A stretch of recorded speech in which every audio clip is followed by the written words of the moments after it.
We walk the footsteps of our fathers, the trail blazed by our mothers. They bought the land with their blood long ago, long ago. Aiel, Ogiers, and AudioBooks, oh my.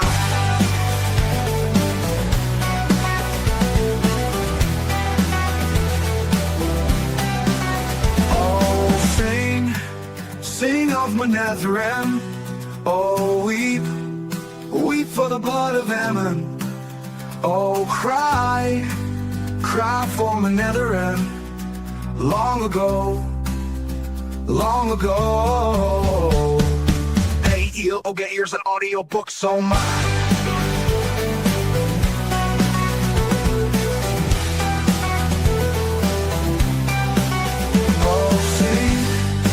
Sing of Manetheren, oh weep for the blood of Ammon.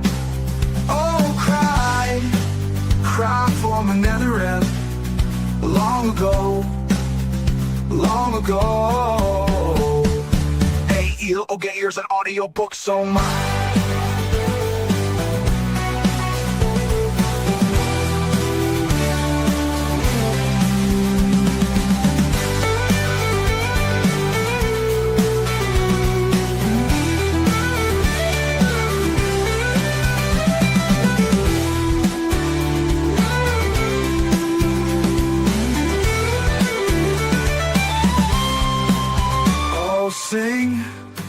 Sing of Manetheren, oh weep for the blood of Ammon. Oh cry for Manetheren, long ago, long ago. Aiel, Ogiers, and AudioBooks, oh my.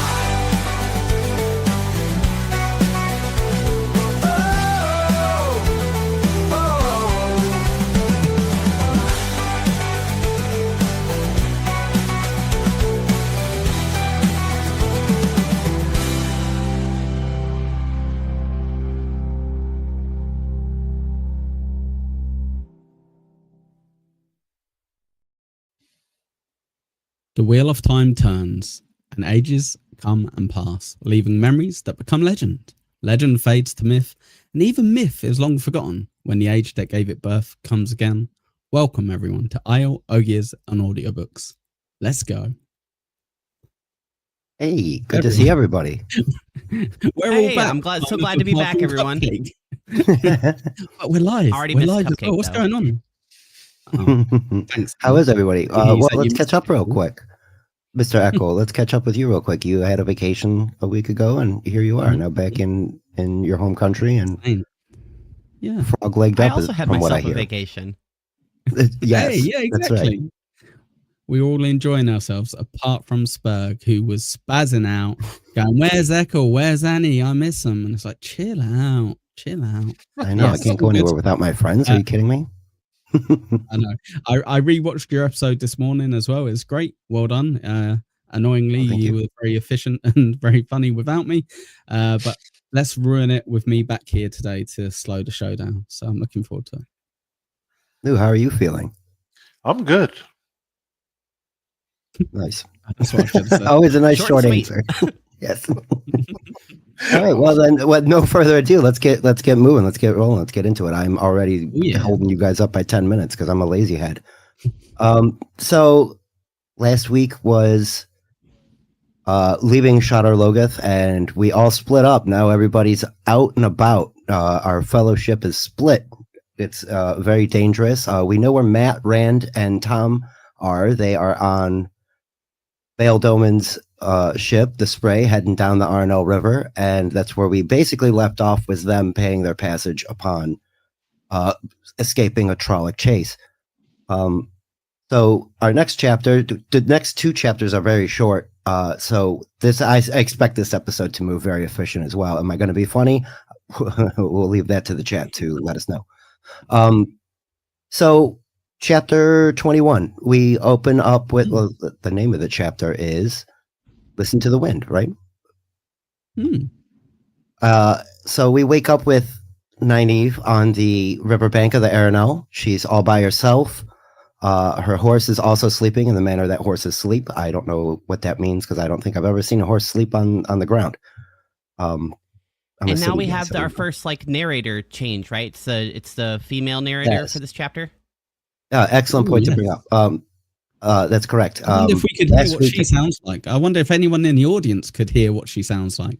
I wonder if there's a way. Supertip.gg/aircall. You can use that, and I guarantee the fruit doesn't get any of the proceeds. I've already promised. So yes. Yeah, I forgot to put that part in. The fruit gets $0 if anybody super tips him. It gets divided up between Annie and Lou. I got my pay in advance. I don't trust the pineapple, so I had him send me right away. So we'll take care of everybody else. Yeah, exactly. And yes, there are two voices there. It is the narrators from the books. Michael Kramer is the male narrator, and Kate Redding, I say it. It might be Reading, but her name, that's how it's spelled, is Reading, but I said Redding. And they're fantastic. One point, because I am kind of critiquing the audiobooks as well. I got to get you guys a list of names and places, so that way you can see how they're spelled. Robert Jordan tends to add extra vowels to words and names and things. So, I'm like, and to an earlier point, Annie thought I was saying Maryland, like the state, Maryland, but I'm saying Maryland. I try to pronounce the D on Maryland, but it can be that confusing sometimes. You're a big fan of the D, to be fair, so that's understandable. Oh, I hate you. That's right. The big D's, triple D's, as a matter of fact, are the ones I like. Back to now I'm getting distracted. Now you made me think of boobs, and I don't know what. Oh, boobs, naive. Okay, there we go. So as she's waking up, they were chased across this river Arenal. It's one of the bigger, slightly deep rivers, and they were fleeing from the Trollocs. Nynaeve wakes up. Both kind of upset and not necessarily scared, but she's worried about where everybody is. Specifically Egwene, Matt, Rand, Perrin. Like those, her big. I'm pretty sure she calls them younglings in this little section of chapter, even though they're not that young. And she's not that much older than them, by the way. Which is also hilarious. So she starts moving downriver. I'm sorry.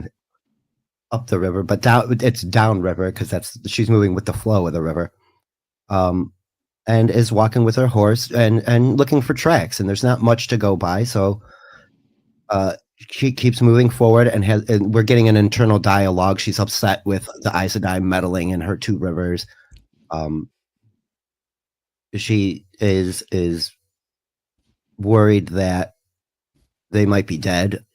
And as she's moving forward, she smells a fire or smoke, and immediately like, oh, it could be that, or it could be it could be help, it could be Trollocs. We don't know, and it's a little bit of a thing. So, she puts her horse in a thicket of trees very cleverly and deftly. It's told to us she's very proud of her tracking. Like this is part of the internal narrative that Nynaeve is having. Is she knows what she's doing. She's very forward thinking, and has a real strong drive and resolve to, because again, she is chasing people who are being chased. She wants her villagers back in her village and back at home where they belong. So as she's approaching the smoke that she smells and the fire, she realizes that it's Lan is who she sees first, and he doesn't see her, and so she cracks a little smile to herself, of course, because he is a warder, super tracker, swordsman extraordinaire, and he's having a conversation with Moraine. They're both kind of distracted. Moraine is making tea, and offers tea to Lan. He waves it away. He's like, "Yeah, I don't want no tea. I don't see anybody," and he's not visibly upset, but he does seem irritated because everybody is split up, and it's just now it's back to those two as far as he knows. And Moraine goes on to have a conversation. Well, I know one of them is across the river, and the other two are downriver, but their trail is fading. So I know they're that way. And Nynaeve sees dropping on all of this. and Lan goes on to talk about the Trollocs. They're all gone. He's like, where did they go? The Trollocs don't haul away their bodies and all of this, and so Lan and Moraine are speculating how they even got there. There's this many Trollocs this far south, and that means they could be in the heart of the Blight at any minute. How did this happen? They were very upset. And Nynaeve goes over, Moraine goes over some of the things, like the ways are closed, and we don't know if they took ships or not. And so they were trying to figure out the logistics of how thousands of people got there. And that's when Moraine is like, oh, we've been distracted by the wolf, that a mouse has snuck up on us and is biting our ankles. And she looks right over, dead at Nynaeve behind the tree. Hello. Yes, exactly. And she says, Nynaeve, you can come on out of there. Like, she knows, Moraine knows exactly who it is and what's going on. And so Nynaeve reluctantly comes out from behind the tree, and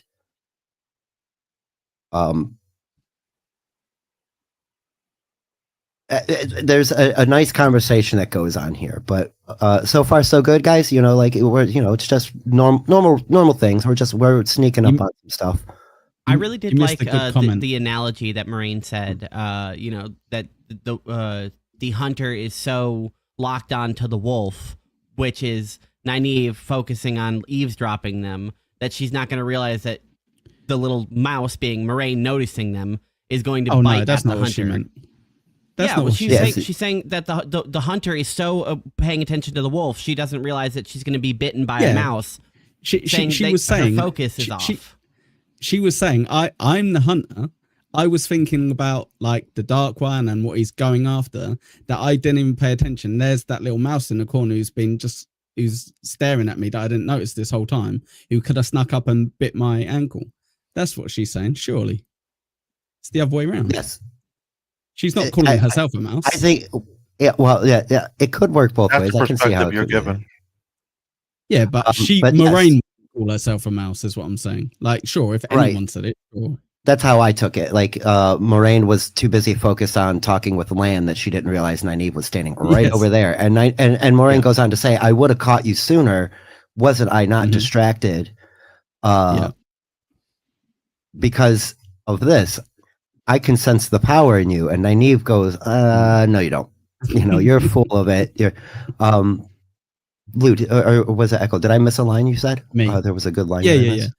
Yeah, there was a great line where they're talking about like the Trollocs, and she does give a little mention about the Forsaken as well, which is cool. Like just a little drop in. She's like, well, unless the Forsaken are about, and God forbid, or light forbid, I guess.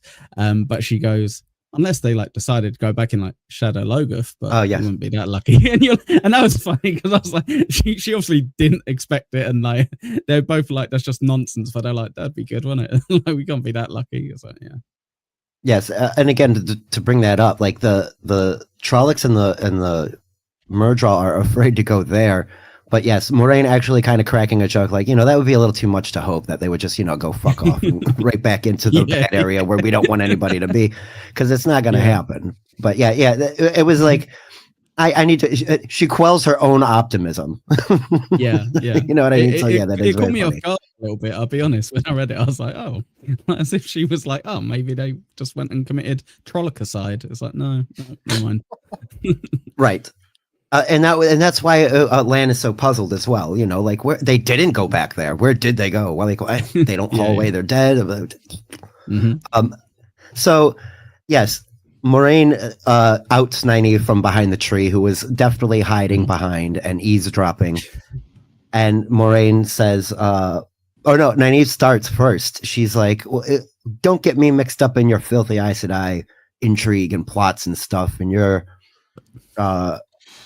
being deceptive, and you stole my like she's really kind of she's not as hard as I'm hammering right now, but like she is making it very clear that she's not happy with Moraine whatsoever, or Aes Sedai whatsoever, which then they're a bunch of bigots, aren't they? Really, very much. And that was as like I'm pretty sure they were covering some of that in the show, but not a lot. Like I think they could have been a lot better with that aspect. Like we really don't like these magic wielders, and turns out Eve comes off as a bitch in the show and in the book. So Yeah, and it's you to Lou, and that's not an unpopular opinion. That's not a hot take. A lot of people do not like Nynaeve early on, but it's for me.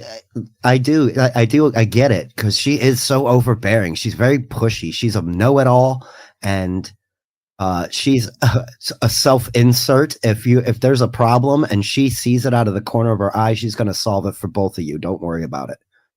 And while sticking it to Moiraine about being an Aes Sedai here, Moiraine kind of smiles at it. It's like, funny you should say that, because guess what? You can channel the one power there.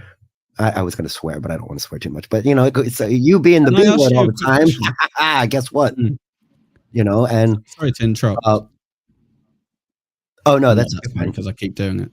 I wanted to ask you a question because you never really get the questions asked. But with regards to that, do you think she deliberately was like, well, I know it's just Nynaeve here, and before there's always been people around. She's had real priorities. She's had other things that she should be paying attention to. Do you think she had a kind of, because she can be a bit petty at times, Moiraine, where she's kind of like, okay, now I'm going to drop this bombshell on you, I guess, because before I'm kind of prioritizing the three guys and obviously a little bit with Egwene as well and making sure we're all getting where we need to go. And at this moment, they're just kind of chilling, getting ready to go. They're like, well, fucking hell, what are we going to do with these three lads? They're all gone and what have you. And then she's like, now might be a good time to actually put you in your place a little with this bombshell that's going to absolutely rock your world. Do you get that? Or am I just kind of inventing it? That's the thing, because you and I know Moiraine a little better, and was that a deliberate tactic to get Nynaeve? Did Moiraine wait to tell her this to, like you said, gain an upper hand? That's a good question. I think lean towards yes. Yeah, that's from your first impression. Yeah. Well, when she confronts Nynaeve here with it, and Nynaeve starts being very combative, it's I think she was waiting for the right time to reveal what she's revealing to Nynaeve now. Yeah. I think she would have wanted to get her alone, or maybe with Egwene, that kind of thing. It's a girl thing, let's be over here about it. And fuck them guys, because Lan and Tom will be smoking a pipe, the boys will be playing swords out in the field, that kind of thing. So I don't think it was necessarily malicious manipulation, but I know that Moiraine is happy to be doing this right now, telling Nynaeve she's exactly what she hates. You don't like Aes Sedai? Guess what? You can be one. You're full of shit.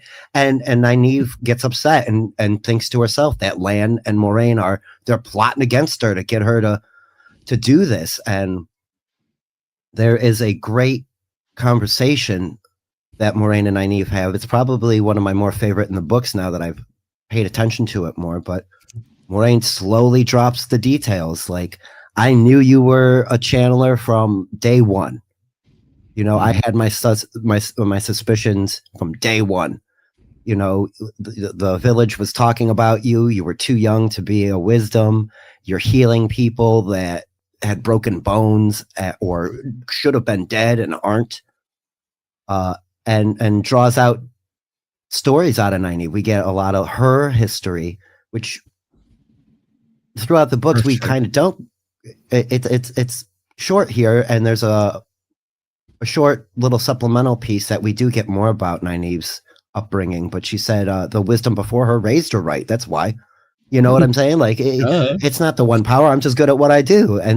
But slowly she's acquiescing to this because Moiraine brings up, well, there's this time that you healed somebody, and it was a time that it just happened, and it was because of your emotional state.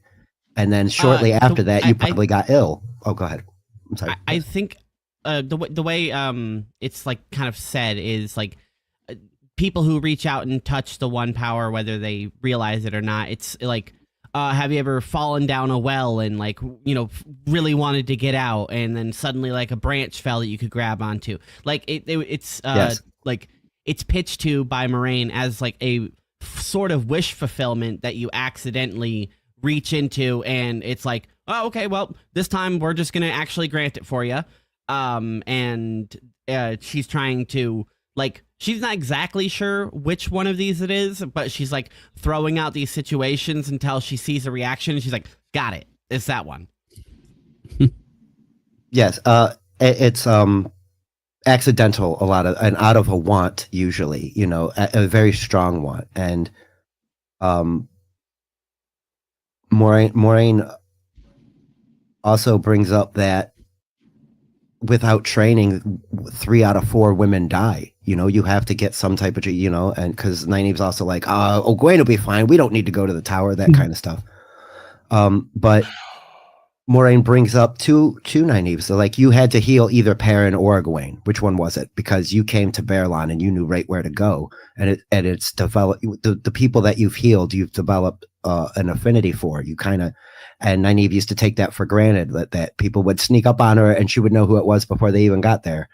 And it's not it's easy to miss there, but it's Moraine makes that distinction because at that exact time, Matt and Rand were out in the streets dicking around with the White Cloaks, and Nynaeve came straight to the inn instead of going to like find Rand or somebody else. She went to the inn, meaning that like bond or what, that beacon that she's following is one of the other two, just mathematically. Yeah, well, you didn't go find them in the street, so you came to this inn, so it has to be one of those two. Which one is it? Right.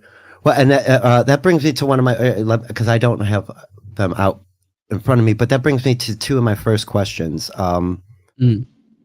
One is, if you were Nynaeve finding out you were something you didn't want to be, like something, I don't want to, I want to crack jokes, but this isn't the proper spot to do those jokes. But like, you find out you're something that you're a wizard, Harry. Well, I don't want to be a wizard, like that. So how does that make you guys feel? Like if that was you, like if you were in Nynaeve's shoes doing this and you found out that, because most people were like, oh, magic, cool, man. Yeah, let's get into it. Except she's very reluctant. Magic is not cool. It's actually scary, and I don't want any part of it. What do you guys think? I think it makes sense that Nynaeve reacts the way she kind of does. As Lou calls her, she is naive a lot of the time.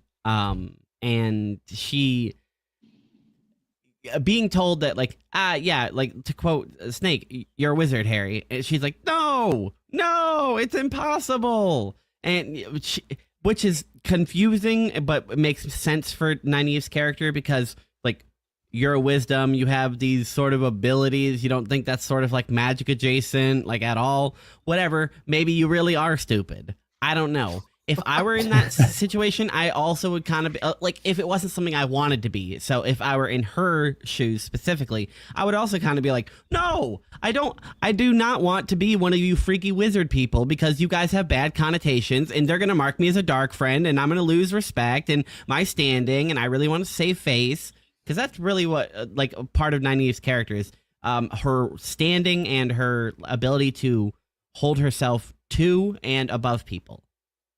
Mr. Give me the power. Give it to me.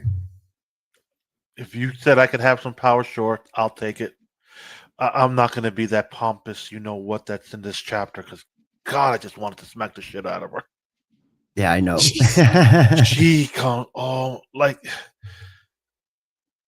We all know that one person who thinks they're a know-it-all, and that's how she's coming off. Yes, very much a know-it-all. She thinks she knows it all. Like, oh, I had good training from my wisdom. That's why I am good. No, like, I don't care how much training you get. You will never be that good. It's just how life is. Even the best doctors still need to be trained in something. Well, that's why we send them to school for so long.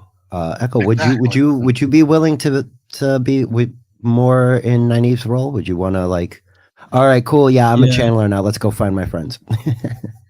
Yeah, so it's very interesting, especially again as we know Nynaeve a lot better, and we're kind of trying to take this just from where it is in the book. she's very much in denial, right? I think that's what everyone's quite aware of. She's like, no. And that's why when she's saying, were you ever in a scenario where, I think you're in a river and like a branch breaks down and you can like out nowhere it breaks down and you can pull yourself out, and she says nothing. But that clearly something like that happened where she's like, she always thought, God, I'm so lucky. That's ridiculously lucky. Like, how the hell did that happen? But it happened, right? Like, who knows? Like, fine, that just happened. Like, move on. And then she uses other examples later. I won't go into it too much in case that's what you want to ask later.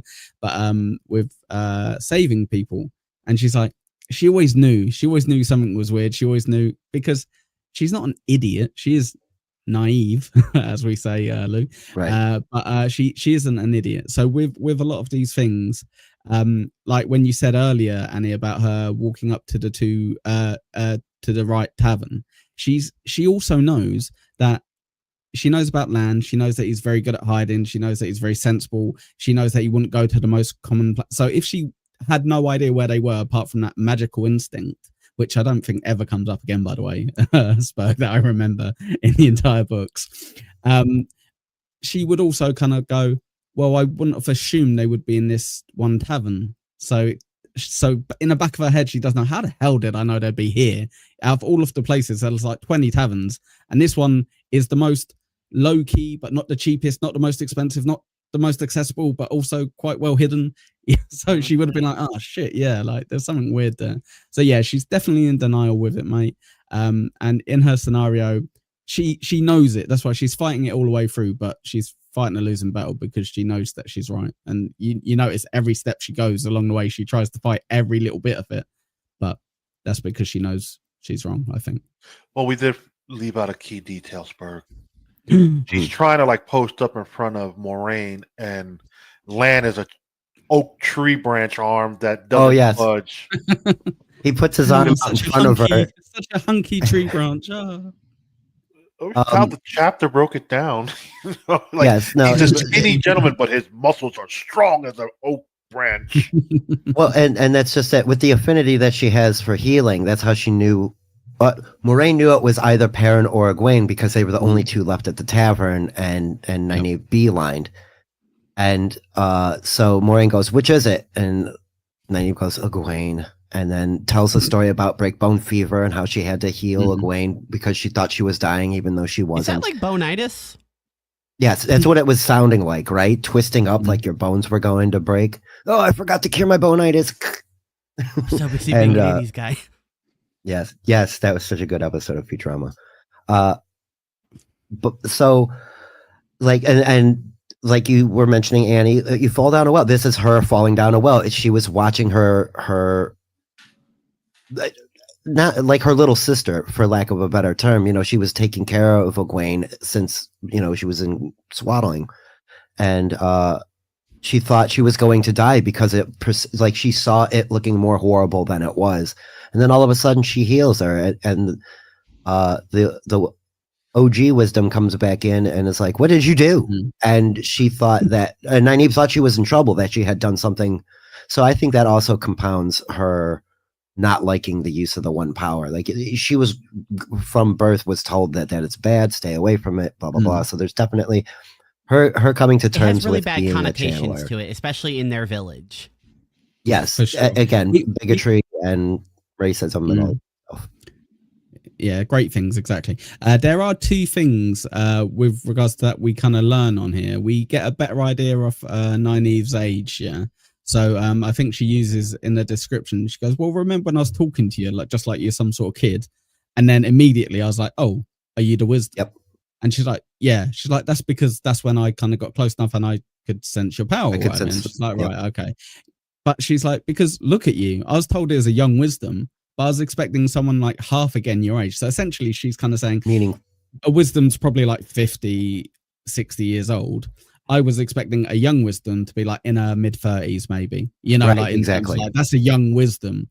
And we also get a spoiler, if we're paying enough attention, I guess, where they're kind of saying Nynaeve is a bit of an idiot and she doesn't know everything, by the way, because she was getting taught by this lady and she thought she knew better, and she kind of accidentally healed someone who didn't need healing. It was essentially like no, she's fine now. She just will go through some uncomfortable bits and you can leave her. But she's like, no, I know better. Look, she's dying. I'm going to save her. And like, didn't know that she did it, but she kind of used her powers, I guess, or whatever to save her. But it's kind of teaching you, just because Nynaeve tells you that she's great and she knows everything and she's the like genius of the story, she's been wrong before, by the way, and she just assumes she knows better. So yeah.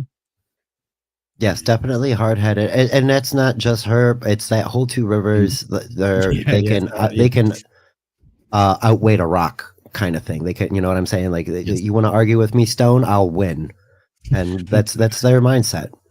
It falls because they don't leave the town.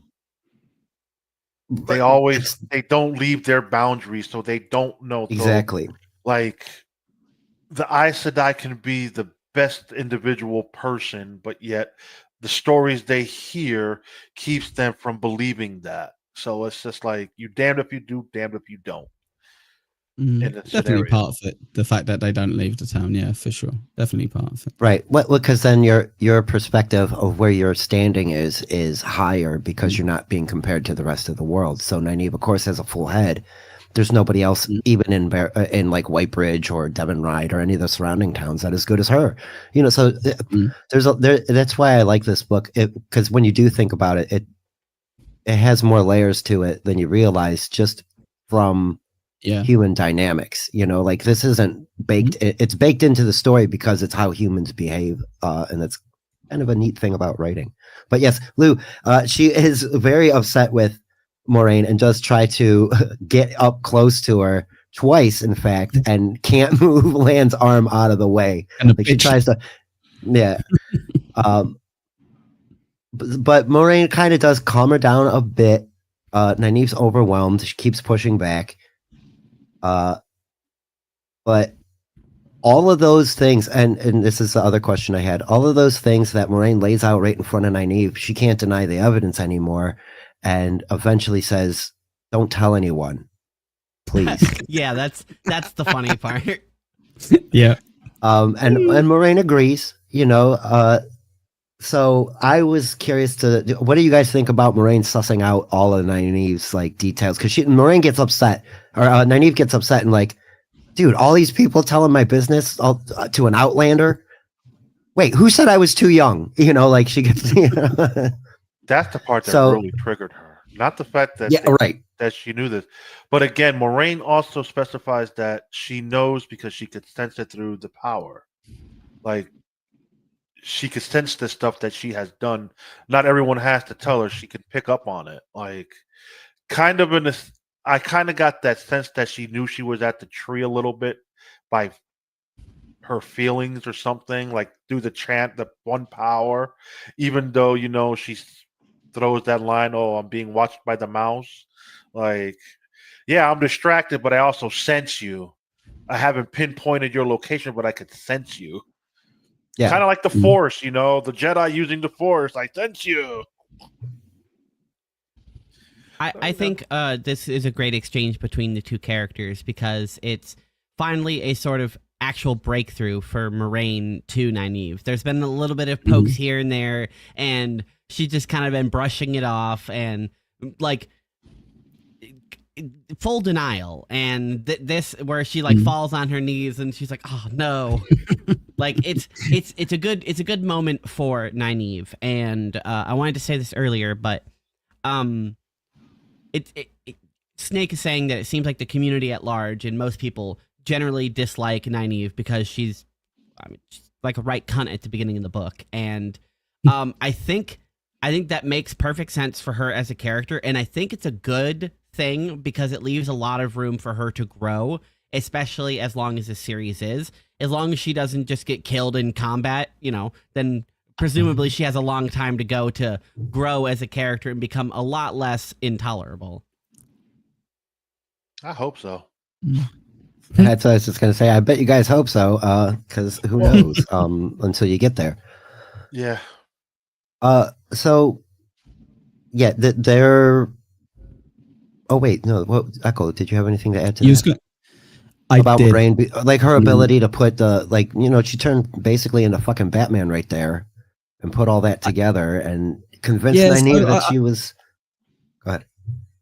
I think what me and you are maybe forgetting is that she's gone through basic training, at Tarvalon. Yeah, so this might be year one, things to look out for, or you'll be expected to know this, about people who channel. These are scenarios like these. Here's your book of 101 things to look for in a channeler, So the fact earlier, I think Annie was maybe right, actually. I didn't quite catch it. But when she was saying about falling in a lake or falling down a well or whatever, and then Annie was like, yeah, I think she's just kind of going, did you have a situation like that? No. Okay, what about healing someone? And then she's like, yeah. So that was kind of a little bit grifting because she's like, well, let me just list 3 things that probably have happened to you at some point. Do you know someone with the name L? Oh my God, you're psychic. Fair point. But no, I think reading. In reality, I think in reality, Lou she was fishing literally. Yeah. I think Lou hit the nail on the head where he kind of went, well, yeah, she can sense that she can channel. So all of this aside, she knows that there must have been something. So she can just go through the list of stuff going, right, what weird things has happened to you? It's like, none. Okay, I bet there was something. And then she finds the one thing that has happened and she goes, there you go. Perfect. Yeah. So, yeah. Gotcha. Okay, perfect. All right. Fair. Shut up, Echo. So they finally decide that a couple things. Nynaeve gets information out of Moraine about the coins. I gave them Tarvala marks. I know parents across the river. The other 2 got separated from their coins. The Murdral might have them. I don't know. And Moraine mentions to Nynaeve that you can stay here if you want to, Wisdom. And she bristles to that too, because she thinks Moraine's being condescending. Like I'm skipping out on being a great Aes Sedai. I'm just going to go back to my village and be a Wisdom, which is what Nynaeve wants. Moraine's posing exactly what she wants back to Nynaeve, and just like in real life, it works to get the reverse psychology effect. She wants me gone. I'm gonna stay, and so that made me laugh as well. Because on top of this, she's like, no, I think I'll tag along with you guys. And Lan was like, I'm going to go find your horse. And then he's like, yeah, go ahead. Go try to find my horse. And then, so, Moraine and Nynaeve have, a quick little discussion. And Lan comes back with the horse. And then he's like, God damn it. Found my horse. Right. She was hoping. She's like, I'm so good at finding you that I'm so good at also hiding my horse. You can't find it. Oh, dang it. You did it. Oh, and he's not even smug about it. Damn it. Right. And like I said the last episode, that is her built up sexual tension towards Lan. From the minute they met. She was like, oh, I like this guy. And then that's the thing. They're both passively challenging each other in that way too. Hey, you found my horse? I found your horse. Nah. So it's it's funny to me because he looks over but Lan says, yes, Nynaeve, you can come with us. And that was less condescending to Nynaeve. She was like, oh, there was an implied Sedai after that. He still's a jerk, but Yeah, but for the other reason she chooses to go is because Moraine kind of brushes aside Egwene in the whole discussion. Like, the Trollocs not after you or Egwene; they're after the 3 boys. Mm-hmm. So my main focus is on getting to the boys to protect them if I need to. If we stumble upon Egwene on the path, so be it. But hopefully, she'll find her way where she needs to be. Right, because go ahead, Echo, before I start. Sorry, I was just going to say, I have been getting a lot more sympathy this time around reading / listening to the books for Moraine, because it is at every single point.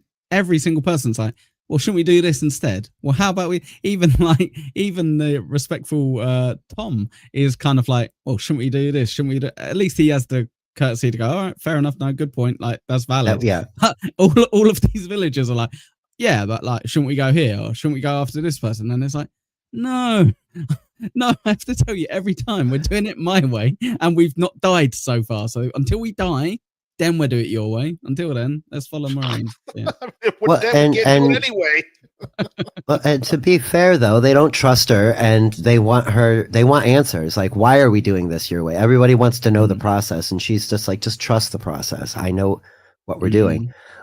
And to that point, Nynaeve wants to go get Egwene, and Moraine's like, well, she'll be fine. I need to find these boys. They're priority number one. I know where one of them is. The other two I have to chase. And Nynaeve is conflicted here to the point of tears. I want to save everyone. A wisdom protects all her people. Why do I have to? Sophie's choice. Why do I got to pick? Then you know, really get good at magic, right? Well, and you think you think she would be more amenable to that? Like, oh, I could do more to help more now. But she's so pent up about the stereotype of an Aes Sedai and who these people are. People who channelers are and how they operate, which we will get more lore on that later. Why they Nynaeve uses the word intrigue, and that's kind of, you know, Cold War MI6 word to me. But it is like that. They're all backbiting, and it's not just the Aes Sedai, but the royalty. Anybody that's in that upper echelon, there's always a. I don't want to spoil it, but there's always a double speak thing kind of going on, and there's a very specific kind in this book that they're going to name later. We'll probably forget by then, but it's an interesting thing, and I think it applies to real life. More than I care to admit. I really want to interrupt. I really want to say, with regards to our good friend Nynaeve, I think we got to understand as well. She's coming from a position where she is literally top dog. Yeah. So as far as she's concerned, before anyone else turns up, she's the youngest ever wisdom. She's by far the best wisdom as well. Like, she can do stuff that no one even on the other side of the river can kind of do. As much as people kind of like don't like her because she's so young and so opinionated, there's a load of the people on the on the women's council and then the guys' council that will stick up for her still and will say, no, she's the wisdom. She knows what she's doing. Maybe we should listen to her. So she's coming from like proper top dog. And then all of a sudden, a real top dog turns up and goes, hello, I'm taking over everything. I'm saving everyone, really. I'm the savior here. I'm going to make decisions for everyone that's right for them. And it will benefit everyone in the long run. And she's like, that's my job. That's me. That's Nynaeve. It's like, nope, it's me. Look, I'm gonna make a lightning bolt and kill some Trollocs. It's like, I healed someone the other day. That was good. They broke their leg. By accident as well. Like, I didn't do it on purpose. Even it was just it just happened. Yeah. So I think that's hard for her. I think it's difficult for her to swallow that. In terms of her new position. It sucks definitely. Getting knocked down a peg. Oh, yeah. And that's definitely what happened here. Nynaeve got put in her place. She got given. That was it. Like, do you think Nynaeve's upset now that, like you just mentioned, she's getting alphaed by Moraine, and not only that, Moraine now knows more about Nynaeve than Nynaeve knows about herself. You know what I mean? Like, oh, you can channel. Now I definitely got a whole bunch of knowledge that you don't have, that you don't know now. And I think that does affect Nynaeve in a way of like you just mentioned. Like, man. Even her stubbornness when Moraine told her, you need training or this can kill you. She's like, oh, I'll be fine. Me and Egwene will be fine. Like, no, like, maybe, but so the odds are not with you. Yes, like, yo, why do you gotta, like, every point Moraine made, she had to try to flip it and combat the point. Like, no, I'm better than you. Like, oh, I just want to slap the shit out of her. Everybody remember, Nynaeve knows. Yeah, no kidding. Yeah, and that was kind of more to Eccles' point, too. Like, Nynaeve's just questioning everything, and Moraine is getting questioned at every turn. Every decision that Moraine makes is like, why are you doing that? Why are you doing that? Why are you doing that? So yeah, there's definitely a high interpersonal tension between her and Nynaeve. So it's I really enjoy it because they're both kind of fighting over Egwene too now. You know what I mean? Like Nynaeve was like, I want Egwene back, and she was like, well, yeah, but Egwene's a big girl. She can no, like that's my apprentice. I need her. Yeah, we'll get there. So that kind of closes out that chapter. Nynaeve's upset. Oh, I can't protect everybody. I'm a wizard, a Potter, and now we're moving south to Whitebridge. That's where Lan, Moraine, and Nynaeve decide to go. They're going to head towards Whitebridge, which is the next nearest town. Further down the river. So now we get a second POV change. Where we went from the ladies back to the boys. And now Perrin is waking up. He's across the river RNL. He lost his horse. He's lost his cloak. And he does, a little pocket check inventory. He's got some string. He's got his axe, feather or two, and he lost kindling in his saddling bag. He's a very methodical guy. Let's jump back over to notes because I got a window open. And he's drenched. Yes, completely soaked. And so he wakes up alone too and starts heading down the river. Very much practically thinking, concerned. This was the shortest chapter so far too. Yes, it's 50 minutes. He woke up from a dream where he was forging too. Like he was already dreaming of home. I forgot to mention it. But okay. Right before the chapter ends, Nynaeve has like a quick thought of being like, wait, so maybe if all of this is right, I could be a super powerful wizard. And then she says it out loud. Remember, if you're right about this, I could use this against you. And then the chapter ends with like a threat against Moraine, which I think is just her trying to gain power again. Yes. That she's definitely feeling knocked, like you said, knocked down a peg or wrong. She definitely is seeing the wider world for what it is. That's that Midwest thing. If I don't say mountain, it'll be mountain.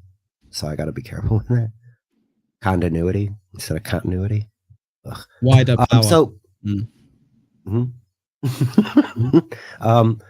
yeah, then he definitely got checked pretty good in that last chapter. But as Perrin is dusting himself off, getting the leaves out of his hair, getting poked by pine needles, that's what wakes him up.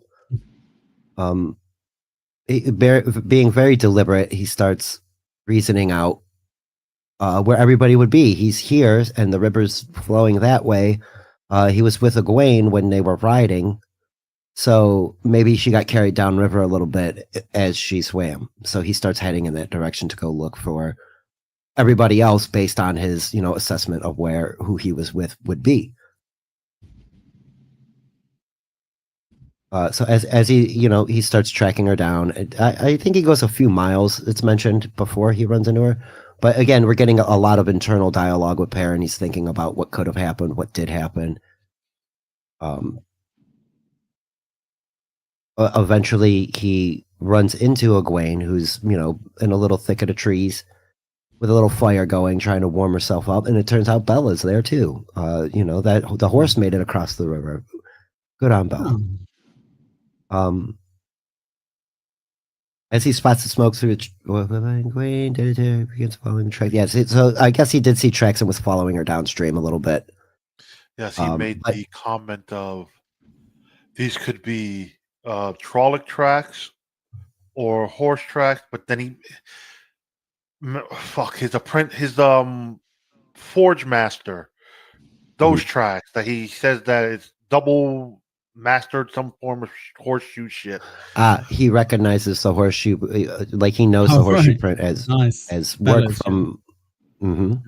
So that's, and that I wanted to point that out because Perrin is very astute and observational like that, and people take him for being slow-witted because he's like methodical and deliberate, but here in this chapter he gets a nice Nynaeve gets knocked down, and Perrin kind of starts seeing himself a little bit as a leader in this chapter because it's him and Egwene and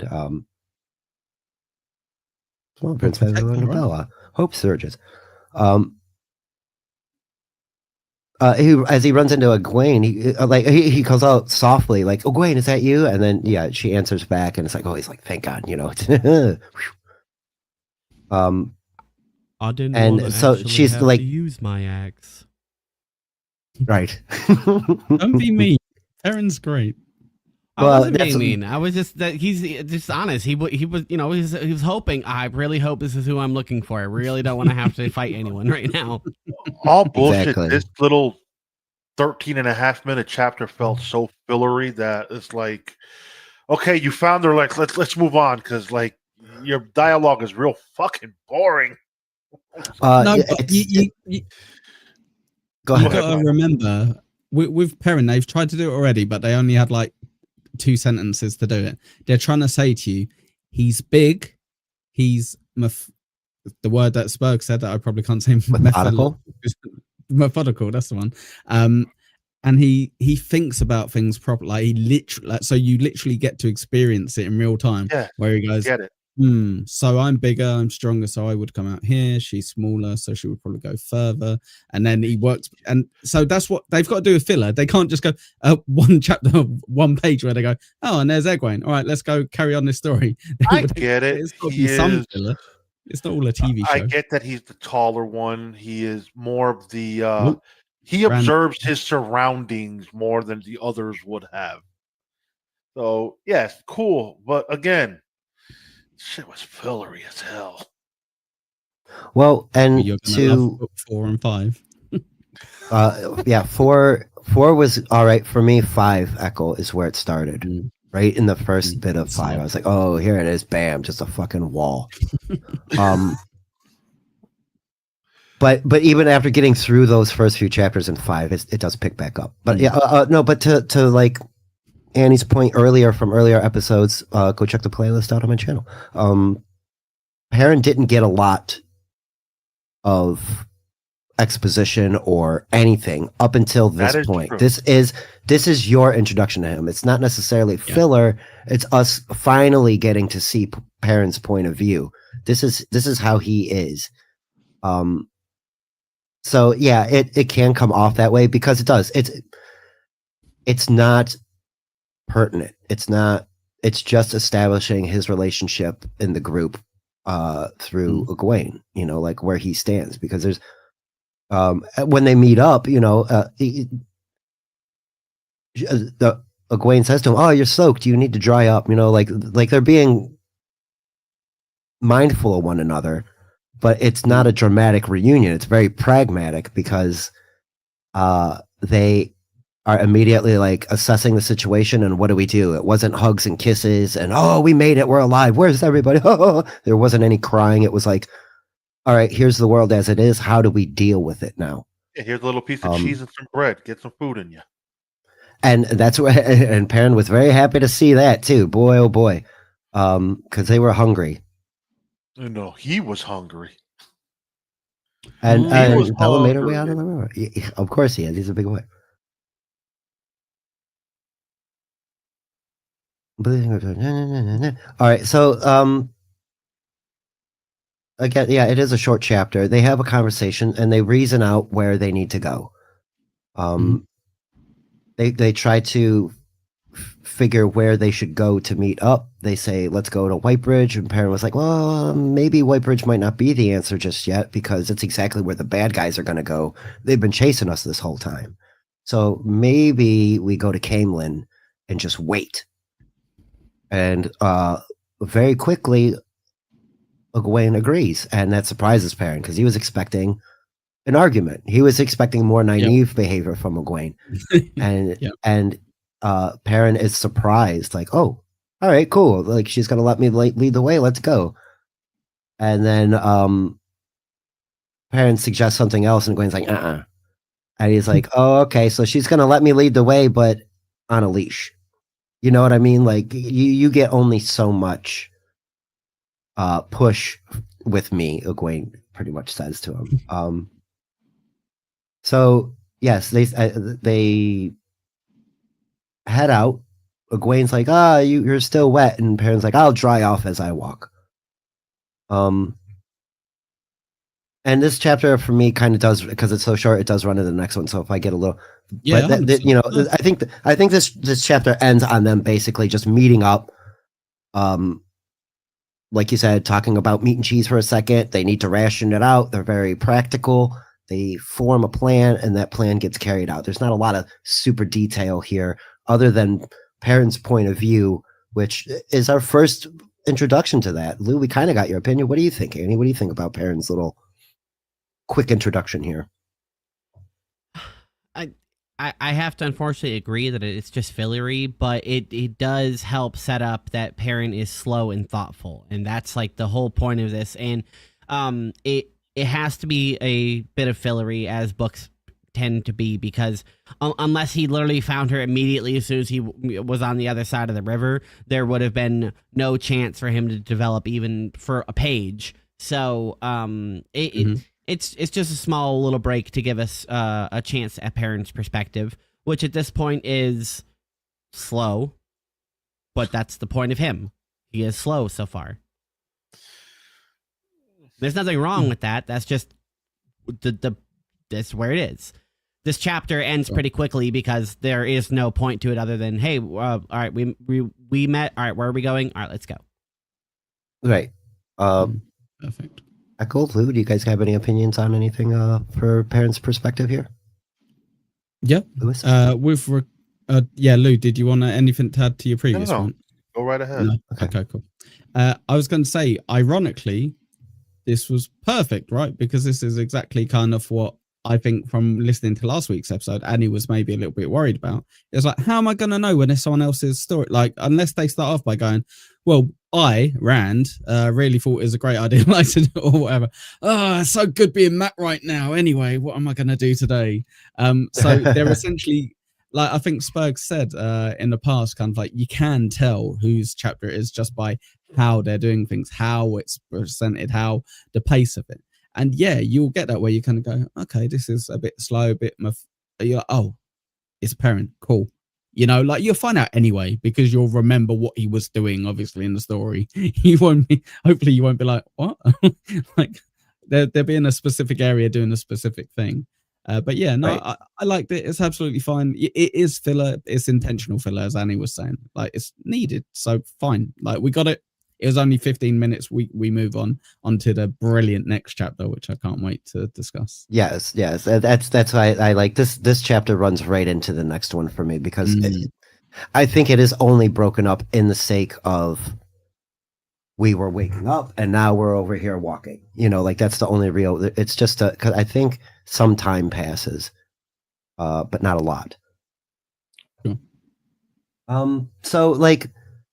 Egwene's very optimistic here too. She's like, "Oh, maybe Moraine will help us out. You know, she'll find us." And Perrin immediately squashes that. He's like, "Nah, they could all be dead." You know what I mean? Like, at least he's optimistic. Egwene's like, "Really?" No. But yeah, again, like you guys are saying, it's a little bit filler. But it's definitely to show you that he's being very practical as well. Yeah. So shows you a little bit with Egwene as well. Maybe how. For such a fierce, independent young lady, she is very much like, yeah, but like Nynaeve will help us, right? Or like Moraine will help us, right? Like I don't mind being in charge, but only under the guise of not really being in charge and there being someone doing the big things for us. Isn't that so real? It's amazing. It's so amazing. And like she's a fascinating character, Egwene, little Eggy, lover, hater, whatever. But it is very real in terms of she's kind of like, yeah, I'm little Nynaeve or I'm little Moraine, and it's like, but also I am still like probably an 18-year-old girl, like, and it's fucking scary. So yeah, that's cool. Yeah, no, they're definitely they're not home anymore for sure, and now they're separated, so they're feeling the gravity of being out on their own and alone. Like Egwene and Perrin are very much alone. Like there's no. Nynaeve at least has some protection from Lan and Moraine, right? She's safe. Matt, Rand, and Tom are on a boat away from the Trollocs with a crew on a ship, so they're basically safe. These two are off in the wilderness essentially, and they're going to make their way to Caemlyn. Bear Grylls, and yeah, Jesus. And so that kind of closes out that chapter. They head out, and start walking in a direction. They pick a direction, start walking in it. Preparing is pointing out the follow. They prepare.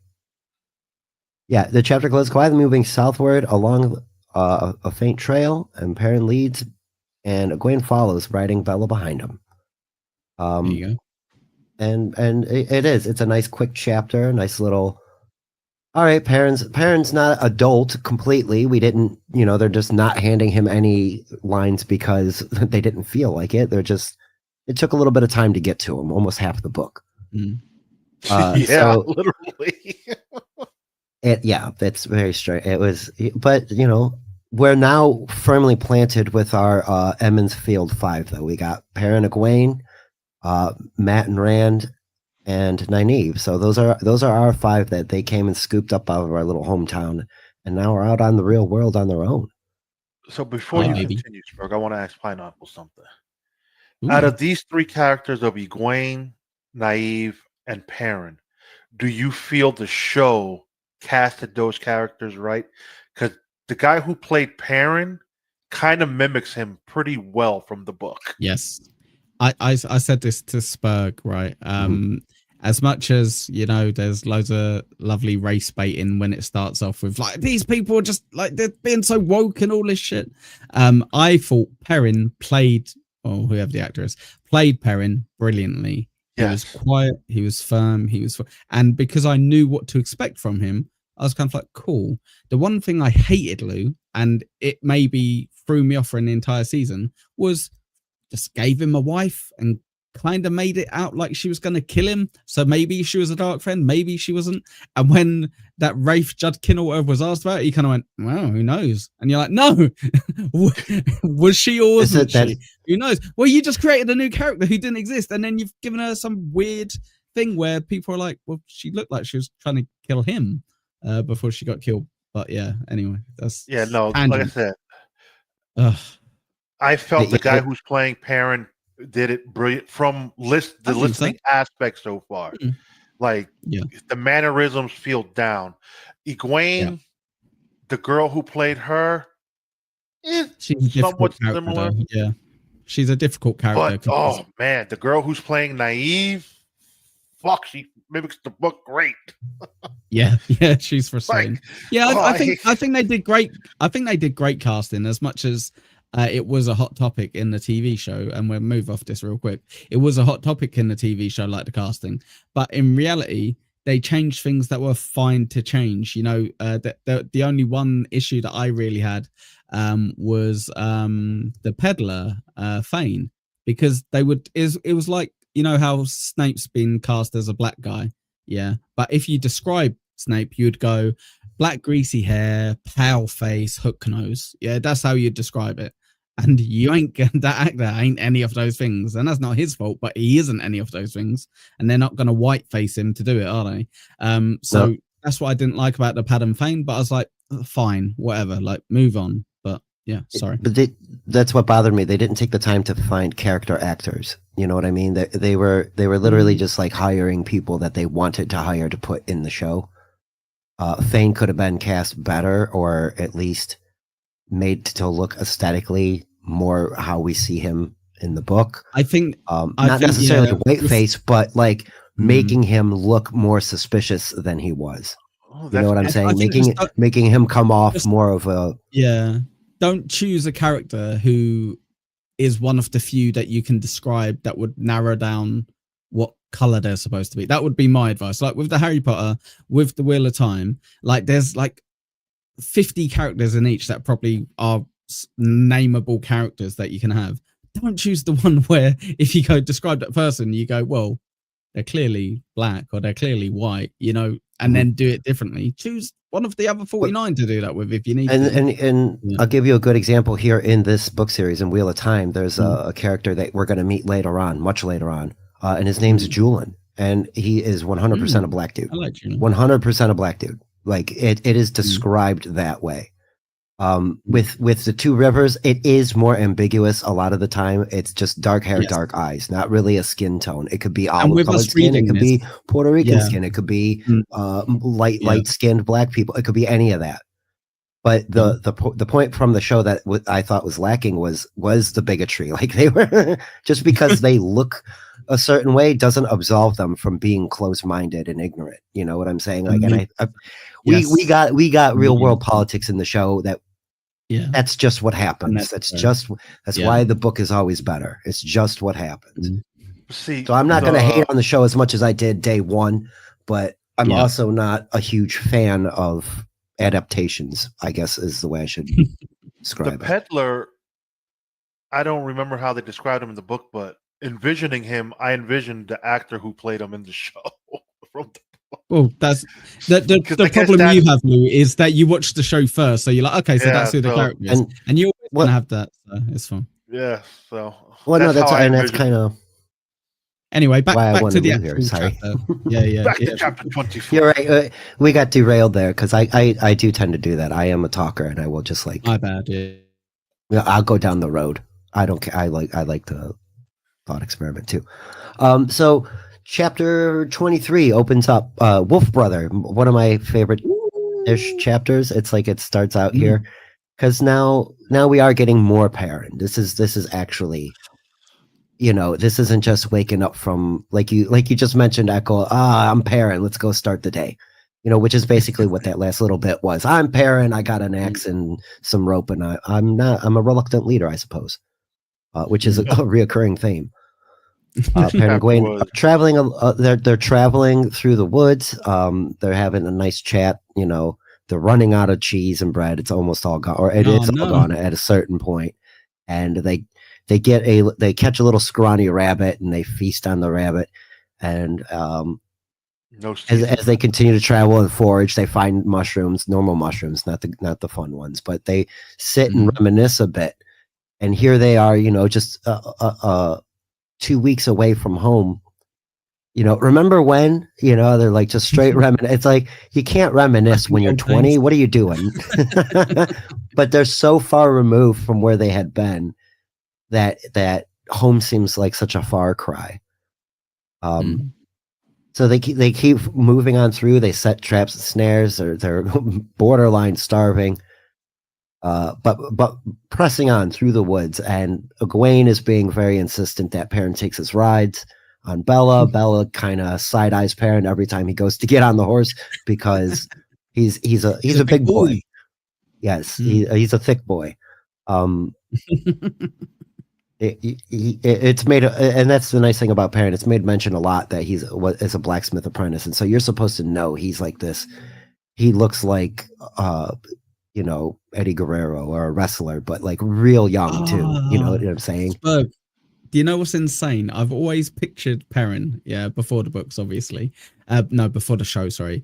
Do you remember in the 90s in boy bands they would have like curtains? Their hair would kind of like, for some reason. And I always pictured his hair like that. I don't know why. Like really big, like kind of normal face, and then just like these curtains on his hair. I don't have a single reason why. It was never described that way in the book, but that's how I always pictured it. No, it's shaggy, thick curls. It does get described a lot, and I don't know if I mentioned it before. Maybe I had in the past, but I did have a very my mind's eye picture of Perrin because my old roommate, he was band stuff, metal guys, long hair. His father's Italian and his mother's Mexican. He has the longest, curliest hair you had ever seen.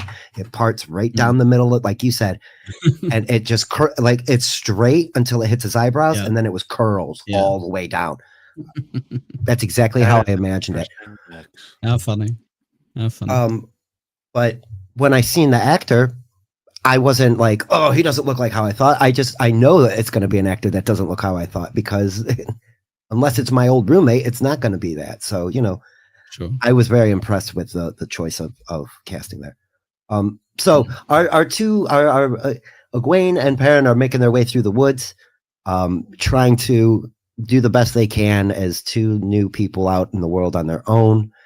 They're not doing so hot. And one day as they're traveling through, their bellies are grumbling. Egwene smells rabbit cooking. He's like, oh, rabbit cooking. I smell it. It's delicious. And immediately Perrin again, that's why I brought it up before, is like, it could be rabbit or it could be people. We don't know what's being cooked.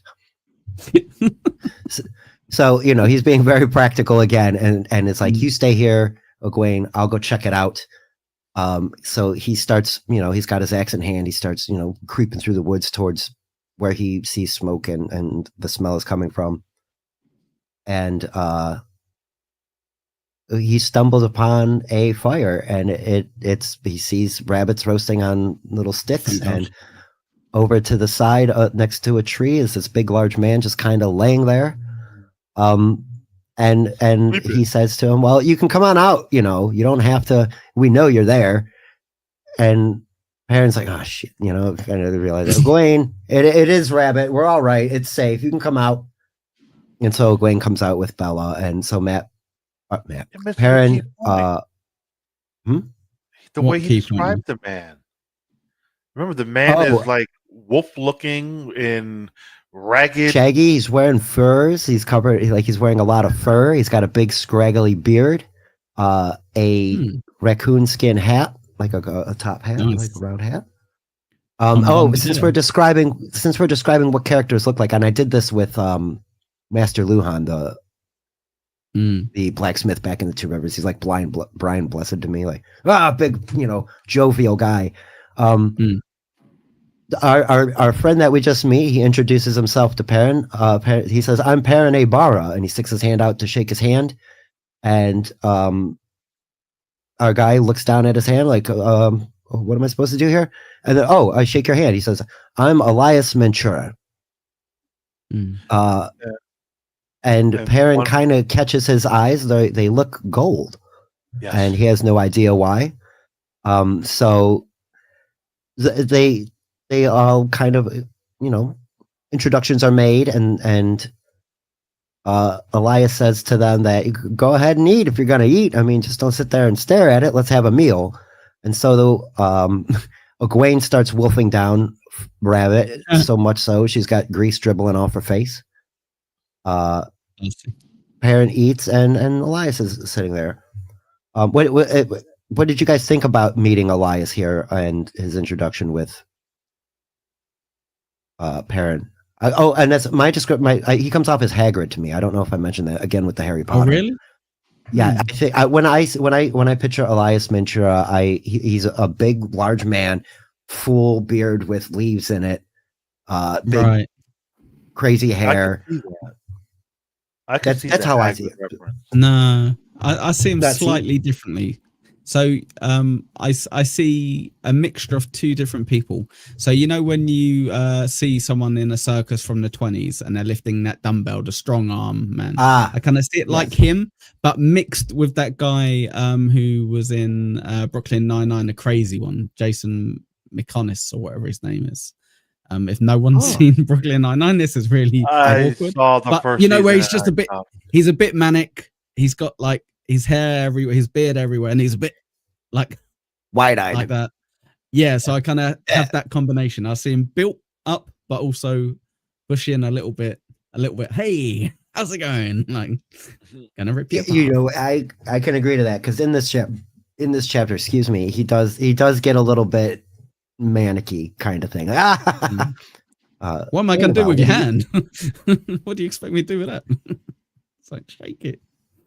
I was definitely picturing like a built strong man, definitely as well, but then like Radagast the Brown. I'm gonna have to look that up. Okay, from the Hobbit, the crazy brown wizard. Okay, perfect. Yeah, that's kind of where I'm at. Yeah, that's not far off. Yeah, yeah. So, I'm probably seeing him a bit. He is sane, but he's clearly like a schizophrenic wild man out in the woods who talks to animals and is like one with nature and stuff like that. But he has also got his shit enough together to tell when you're trying to fuck with him, and he could literally rip you apart with his bare hands. Yes. Yeah, very good. Yeah, that's pretty good as well. Yeah, that is accurate. The impression, definitely like, I would have been like, oh, okay, well, sorry. Clearly you spotted us. We were just going to sneak past. I would not have stopped to hang out with this guy, much less take his offering of meat, especially since the last random guy I met, if I would have taken his gold and stuff like that, I would have unleashed a super ancient spirit, and then he would have been able to take, there would have been a lot of bad things. So, the fact that they're just both like, nom, give me all the meats. I'm just like, what are you guys doing? Hungry, was there a hungry. tiny part of you that was? Oh, great! Was there Awesome. Was there a tiny part of you waiting for them to go? Oh, that rabbit was lovely, and he goes, "Rabbit?" Like, Yeah. Yeah. The whole time I was waiting out, you guys are cursed. You guys are cursed. Now, granted, clearly that's not the way this interaction is going, but you guys should not just trust a random guy in the woods that is just hanging out with wolves. Oh, see, and that's where we're heading. Annie, spoiler alert. But that's right where we're at. They were smashing on some lunch, supper. And Elias does say to them, he's like, you guys might want to chill out a bit and, just stay calm. Because some of my friends are going to stop by and you don't want to provoke them in any kind of way. And those four of those friends come walking out of the woods and they happen to be wolves. And immediately Perrin reaches for his axe and they're like, don't even. And Elias is like, I wouldn't do that if I were you. Like very much a change of tone from a warm meal to a now slightly tense situation. But it's for a reason. And Elias starts to divulge to them that he can communicate with these wolves in a weird way, and starts to explaining that it was a gift, so to speak, if you will. And he was introducing the wolves to Perrin and explaining their names. There's Dapple, and Burn, and I forget the other ones. Right? I don't know if Hopper was there. Spoiler alert. Big Chungus, Little Mom. There was Hopper. Yeah, they're definitely. Dixon. Yeah. Oh, Jesus. Prancer and Dancer. But but that's the thing. They don't have traditional names. He explains that Dapple's name is more like a wind across a pond, and the way the moonlight shadows are on the pond when the water ripples, and the taste of icy cold water on your tongue. But that's still not that accurate. You can't describe in words what a wolf's name is. What do you guys think about that? Because I thought that was very intriguing. Like, what do you think about the wolves? Like this little explanation here of how Elias communicates to wolves. I think it's cool, but also a little corny. I feel like it's a little disappointing that they put a really cool concept to just wolves, but that's because I've never been like a huge fan of wolves. If you're like a wolf person, then this is all like, wow, awesome, super cool. But like it's just like, okay, well, that's cool. I really like the naming convention. That's pretty cool. It's more like a concept and a feeling and an evoking of emotion and a sensation than it is more like language. So, it's more communicated through vibes. That's cool. But like I said, I'm not really like a wolf person, so it's like, okay, well, that's cool. Fair. So for me, I met said character differently from the TV show. This is not bad. I won't say much more, but I'm intrigued how this is going to play out because the show did it a little different. So I'll go that way. I'm intrigued with what's going on. Okay. So what I got from it, Spurg, was hey yeah yeah yeah hey yeah yeah yeah hey yeah yeah yeah. Indian rain dancer. Yeah. Wahoo is very disappointed in you. Yeah, exactly. Very native American Indian, whatever you want to get called. Young old vibes. Apologies if you hear this. But that's the impression I got from it. It's kind of like, yeah, just kind of roll with it. It's like, there you go, exactly. I like it because it's not as straightforward as like literally talking. It's like, oh, 1 second, I'll just talk to him. Hey, Hopper, how's it going? Yeah, not too bad. Thank you very much. It's I can get what I need from them, and they can get what they need from me. And it makes it very hard for a TV show, doesn't it, Lou? Yeah, that's why it's a little okay. For sure. Cool. For sure. But I'm a wolf guy, definitely in this regard, Annie. I'm like, oh my God, I'm creaming my pants over this chapter because it's introduces something that makes Perrin such a good character, and it's like it's just the start of it, so it's brilliant. Yeah. But yeah, sorry, Spec. That's all I've got on that.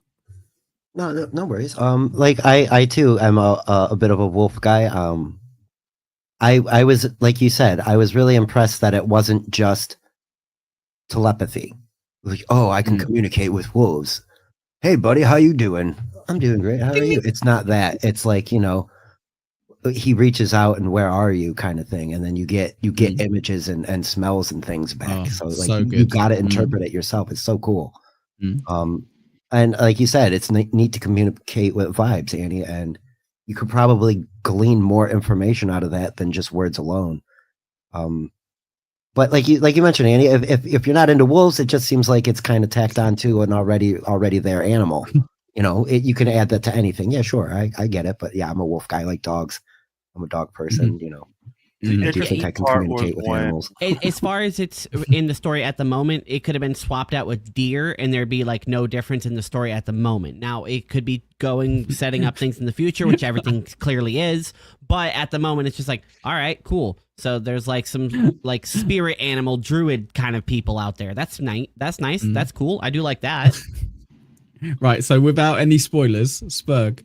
Oh, that's exactly what we're going over now, Chris. We yes, just literally just met him. So yes, exactly. Sorry. I was just going to say, shut up. Shut up. I didn't finish my point. He brought up a comment, so I stopped. And then I say my comment, then you talk. God. I've been trying to say this too. Shut up, bitch. All right. Spurg, I just want you to picture this real quick. So Annie said, replace wolves with deers. And now just think of a scene later on with White Cloak. Imagine that scene, but the way Annie described it instead. So yeah, just in your head, instead of wolves. Well, here I'll put it to you. No, you're right. I'll put it to you this way. We've all seen that quick clip where that deer, the guy hunting, is out hunting, and the deer just rears up on its hind legs and starts fucking doing this. So, like, I'm not gonna say a deer can't fuck a dude up because I know one could, but you're right. It wouldn't be as effective against certain peoples or things later on. And wolves are fucking cool, man. Come on, you can't deny that. Go on, Lou. And that's Lou. Say your pointless comment. Sure. My only thing was I like when Elias mentions to them how they used to hunt with man, and Egwene is like, hunt with man? How? Exactly, and that was another thing. Like Egwene is very interested. We get to see her curiosity here more. Again, I should say, because you can channel the one power. I can. Let's do it. Elias, you can talk to wolves, and you ran with wolves in the past. Whoa, that's fucking cool. Let's find out about it. Where Perrin is like, I don't want anything to do with this. But it's pivotal for Perrin here. This is his change. He's getting more added into his life than he could ask for. And had he stayed in the Two Rivers, would he have ever known? Maybe. Elias explains to him, they found me. They came out in the woods. So everywhere I went, wolves would be there. You found us, and here you are, and you're going to be able to do all of this. And then Perrin's like, no, it's just coincidence. I just happened to, feel a thing, and it wasn't really anything. Again, with like Nynaeve, I'm kind of good at healing. It's, just my thing. I'm just, this one's pretty a little bit different. This one I would be kind of psyched to. Hold on. I can be like a wolf shaman guy. Okay, that sounds kind of cool, actually. But see, the way they broke this down into television is like this. These two parallels are so different. Because in the show, he's being chased by wolves, but they're not attacking him. Him and Nynaeve on the show. Okay. But here, he's like acting oblivious to it, that particular concept of the way Elias is breaking it down. Like, yeah, we cool. We hang out in the woods. We lay together. We hunt together. Where there in the show, he was like, don't worry, they won't hurt us. And they carry on to go meet said hobos. So with regards So fucking hell, with regards to this at the moment, Lou, don't you think it's another example of how much better books are, right? Because essentially we have a moment where even when he's putting the axe down, he kind of goes, "Oh, I'm almost imagining the wolves are kind of chilling out as well." You know, like it's almost as if they're not as anxious now I've put this down, and you're like, okay. And there's little bits like that where it's like they're acting as if they're listening, and then you're like, just little bits of it where you can pick it up if you want to, right? Yes, definitely. I agree with that. And Again, here, like, go ahead, Liz. Sorry I'm sorry. to cut you off. Again, Pineapple, it is better in the book because you can explain it better. Where you can't translate this into the TV show. Let's be honest. I think that this is probably not unless you did like a change where the wolves were talking telepathically to this guy and he was able to talk out loud, and unless they literally changed that part, you can't really do this part in a show.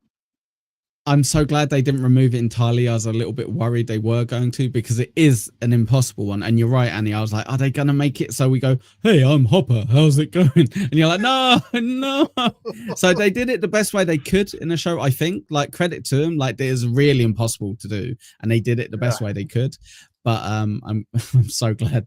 I would have not been able to watch it if there was like, "Hey, Perrin, where are we going today?" Like, no, shut up, dog. Give it a kick. Go on, Spud. Sorry. No, I agree.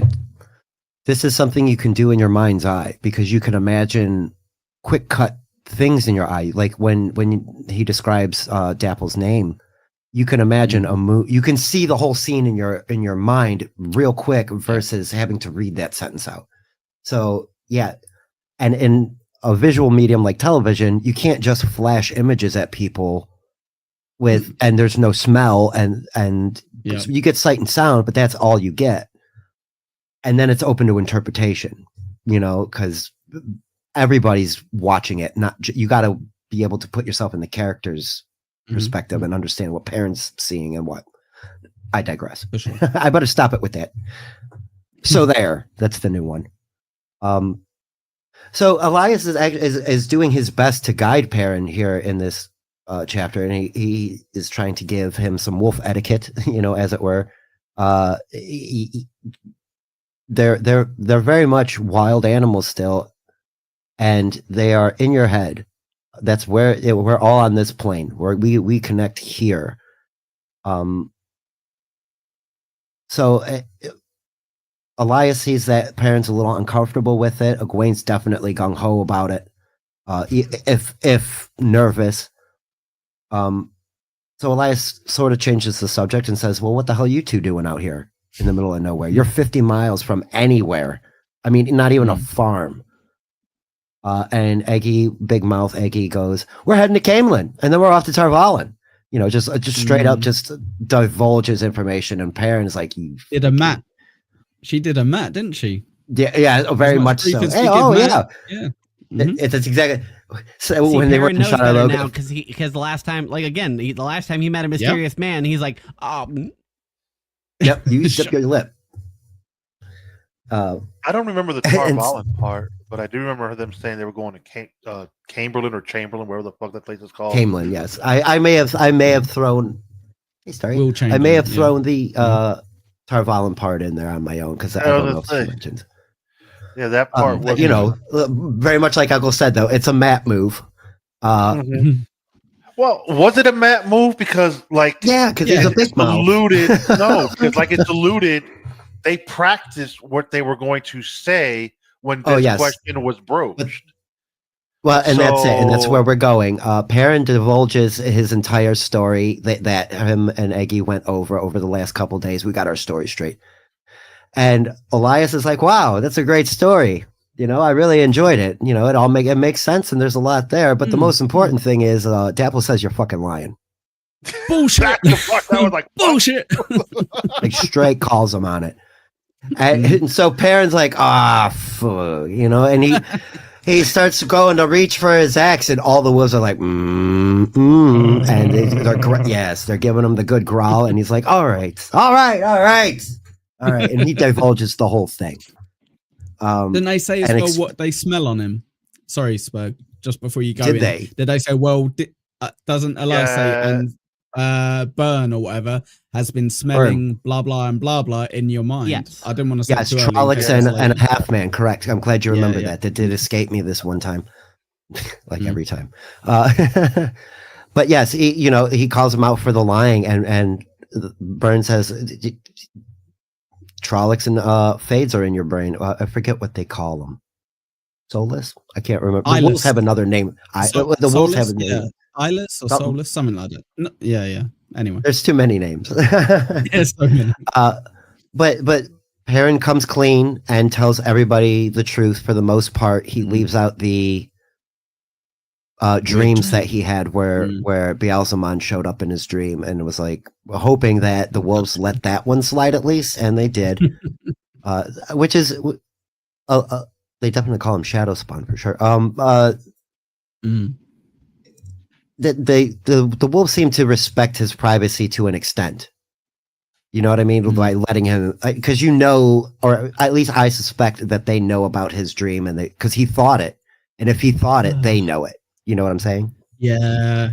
I was just gonna say it's interesting because Perrin doesn't know the limits, right? He's just kind of going.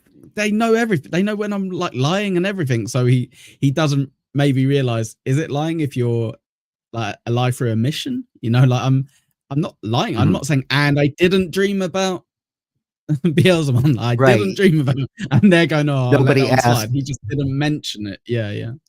Nobody asked, so he's not going to say anything about it. Fair enough. Yeah. So after Perrin explains what's going on there, I also may be out of order with this, but Elias is like, Camelin, you guys, the way you were heading, you were going to miss Camelin by like 100 miles. You were going to be all the way to the spine of the world. I mean, you could walk all of that. Neverborn. I think the Neverborn was the name I was thinking. That sounds good. So he's like, and Elias is, this is where I agree with you on the manic bit, where he's wide-eyed and bushy about it. His eyes are all open and he's laughing and rolling on the ground. He's like, you could have made it to the waist and the Aiel would be there, but I don't think they would like you much. No, I don't. Because he already knows who all these people are. So he's just fantasizing about two young kids showing up in the middle of the desert. Nearly dehydrated from death. And then Aiel might just go ahead and kill him anyway. Why not? You guys are these too naive hot young during ones. the day, and you'll freeze in the night. Hey, it's better than being killed by an audiobook. That's true. You got killed by an audiobook. Well, that's how everybody. It's the joke. I don't get it. Yeah, I don't get it. I mean, I'm too dumb. What's the joke? Better than getting killed by an explain it. Now you got to explain it, Annie.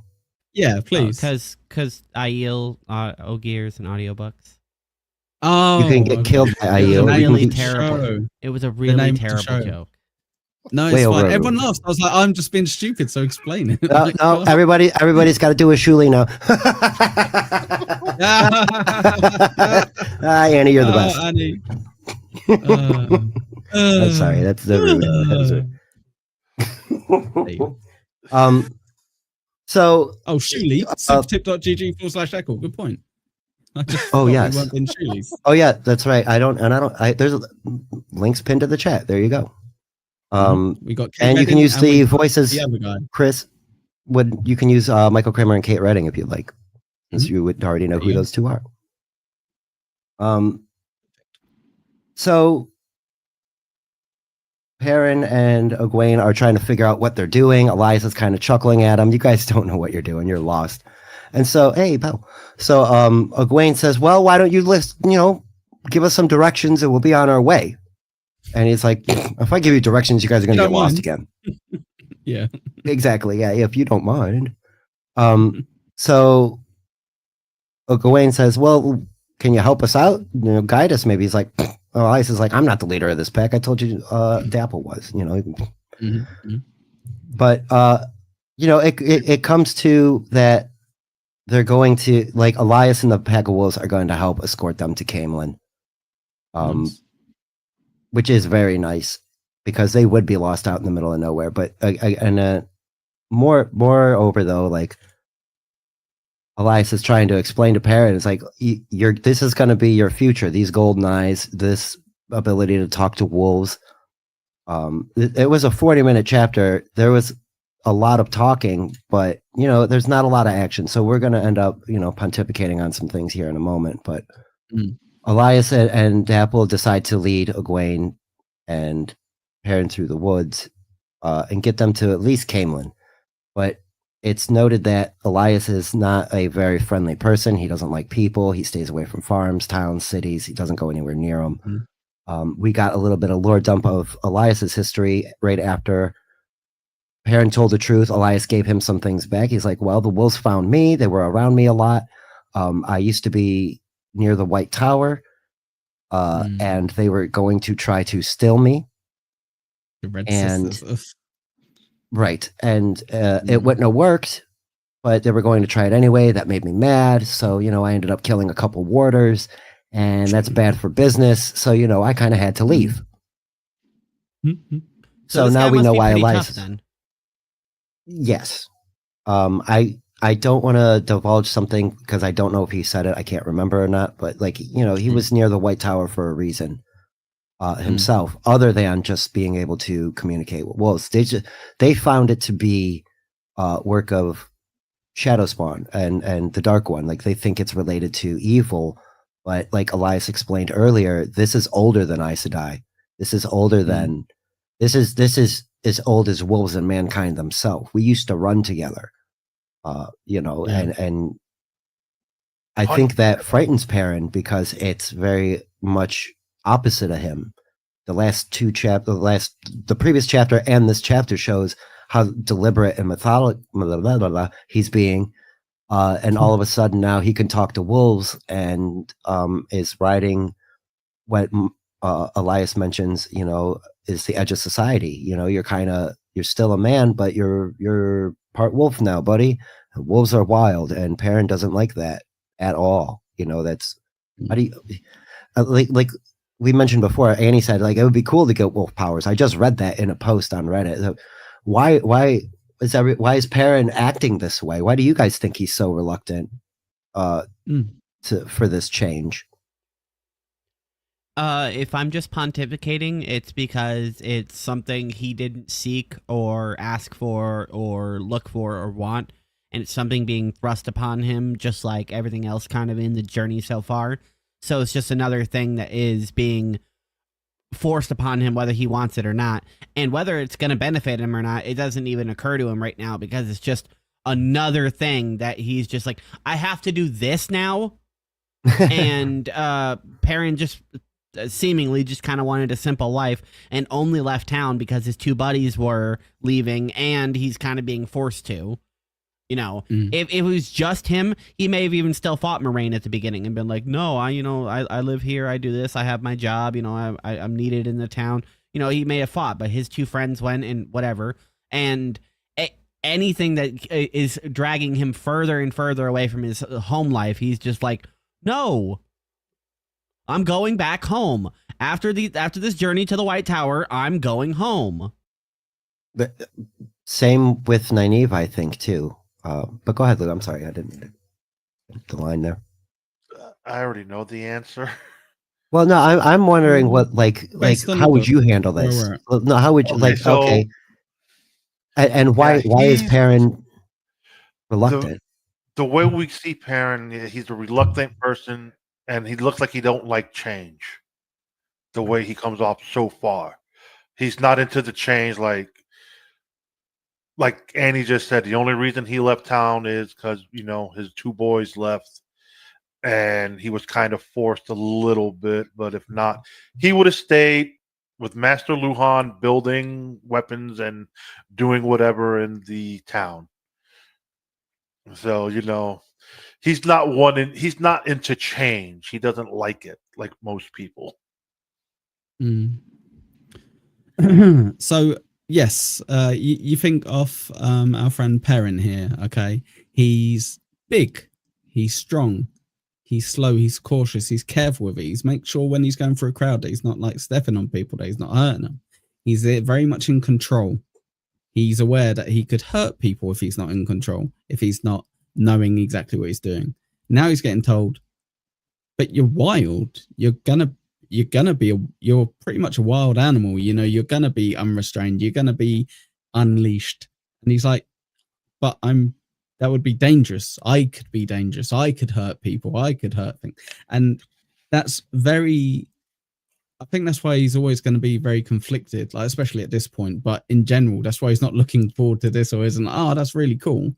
It's because he's like, it's hard enough as it is being probably a 6'4" brick shit house, you know, amongst a bunch of villagers. He's like, and now what? I can talk to wolves, and I'm gonna have yellow eyes, and what am I gonna turn into a werewolf every month? Like, what's gonna happen to me?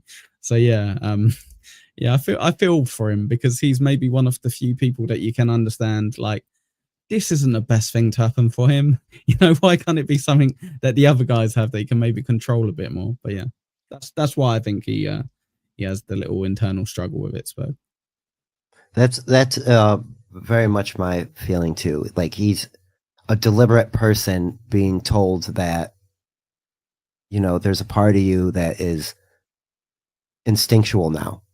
You know, like it and like you said, you use the word wild, but yeah, it's what Perrin has the same world knowledge of wolves that we do. They're pretty dangerous. They attack. They're not friendly, so to speak. You know, they're not. Mm-hmm. They're predators, and Perrin is very much the size and stature of a predator, but with the demeanor of, you know, a deer or something. You know, he's very gentle, deliberately gentle, because he knows he can crush somebody very easily. And partly that's what bothered me about the show, is they tried to convey that with the wife thing early on. They were trying to show what we just got in the last 2 chapters and 2 scenes of a television show. And, you know, that's why shows and movies can suffer from that. Yeah, it can get it. And you're just like, ugh. And as a book reader, you're just like, ugh. And yeah, it wasn't terrible, but it wasn't great. I think Perrin's portrayal here is much more. In an hour, we got a better understanding of who Egwene and Perrin are as people than you can ever do in a show. But it's also, like Young Old Vibes just mentioned, the main characters are slow. They're all slow at first, because they're new. They're just like, they're being pushed into this brand new world. They all want to go right back to the womb of the 2 rivers, but guess what? That's it. The toothpaste don't go back in the jar. So, you know, I like Perrin's pragmatism, and then right up into this point, you know, he's being told, yeah, you're also a little bit magic, buddy. That's I don't like algebra, and that makes it. And me talking to wolves is a huge X factor.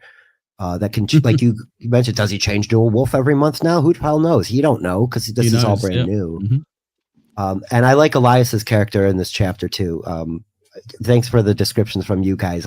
You know, so what did you guys think of this chapter? Did this build on Perrin a little more than the last one? We got filler Perrin. Now we got, you know, core attributes to Perrin. Bless you. I'm going to say no. It actually really didn't, because the chapter is not really about Perrin. It's about the, like, sort of power and situation that he's inheriting / going into. It's not really about him. We are inferring a lot from Perrin and his reaction and his brief replies to Elias. The chapter is really more about setting up this, like, wolf connection that he has and will have going forward, which I guess builds on his, like, character and his, like, abilities and his moveset and his, like, character sheet, but not his personal arc and plot. That is going to be seen probably immediately after this in going forward with him reconciling this information and how he's going to handle it. And if Elias is going to travel with him, if he gets trained with this sort of communing ability, it really depends on that going forward. So the short answer is no, it didn't really build on his character yet. It's about to. There's a lot of building blocks. Okay. Yeah. I thought it was a fun chapter. Now listening to the way Annie broke it down, it makes it feel more of a learning curve for him. I see what you're saying. We're learning more about Perrin. Yeah. We're learning what Perrin's learning about himself more than learning about Perrin and his history. Yeah. Pineapple? Fair enough. Yeah, no, sorry. Yeah, no problem. I want to disagree with Annie, but maybe I'm just being a contrarian. I get it. I think the problem is I always expect from Perrin the minimum in terms of literal communication, and you've just got to kind of infer from what it's telling you how he's taking things or how he's acting to things. So I get it. We learn a lot about Perrin. Yeah, I can agree with that. Like that's fair. That is fair.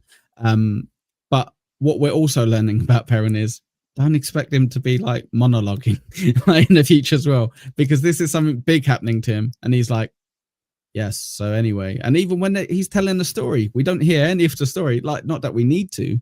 I think that's quite ironic because the most that he's talked in this book so far by a mile, and they go, yeah, so he just tells the story, and then we get back to it and we'll talk about other things. So right. Yeah, I love this.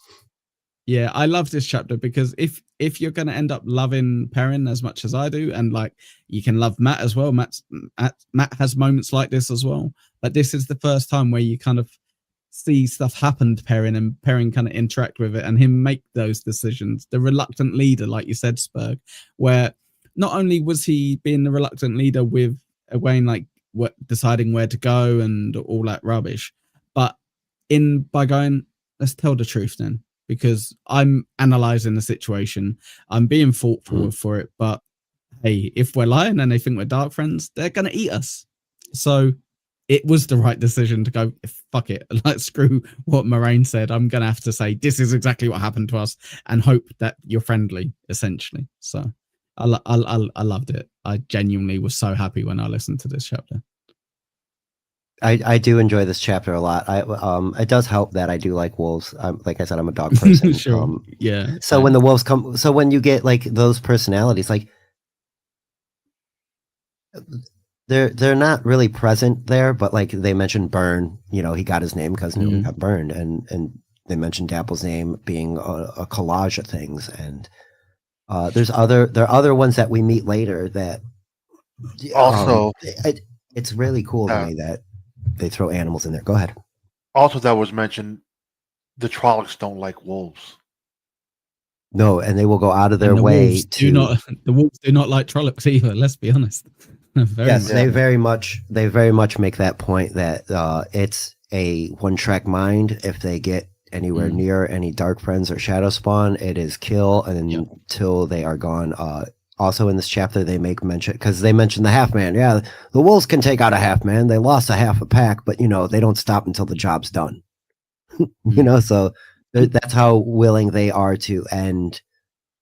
So I believe that key point that was made will come into play in one of the next 13 books. Can I ask Annie something real quick? No. When that was mentioned, do you want to? We read now? No. Okay. I was joking. I don't know. Okay. yeah. Okay. Annie, it was good timing. Okay, fair enough. When they mentioned about how they act towards dark friends and Trollocs and Fades and what have you, in your head, because obviously you're just getting introduced to it, where you kind of like, oh, that probably will put these guys at ease then, because they're essentially saying, oh, we're team like good guys, really, we're so kind of like, because it is weird, right? It's like, I'm pretty much a wolf man. It's like, okay, and I can talk to wolves. So, okay, that doesn't automatically mean that we're nice or that we're friendly. We might be neutral, maybe, like we might have no sides, but they essentially say to the audience and to yourself, kind of, they are massively good guys in terms of we will kind of lose out half our pack just to fucking kill someone who's a dark friend or a fade or a Trolloc. Did you catch that, or was it just kind of like, okay, cool, like another bit of information? What's the question?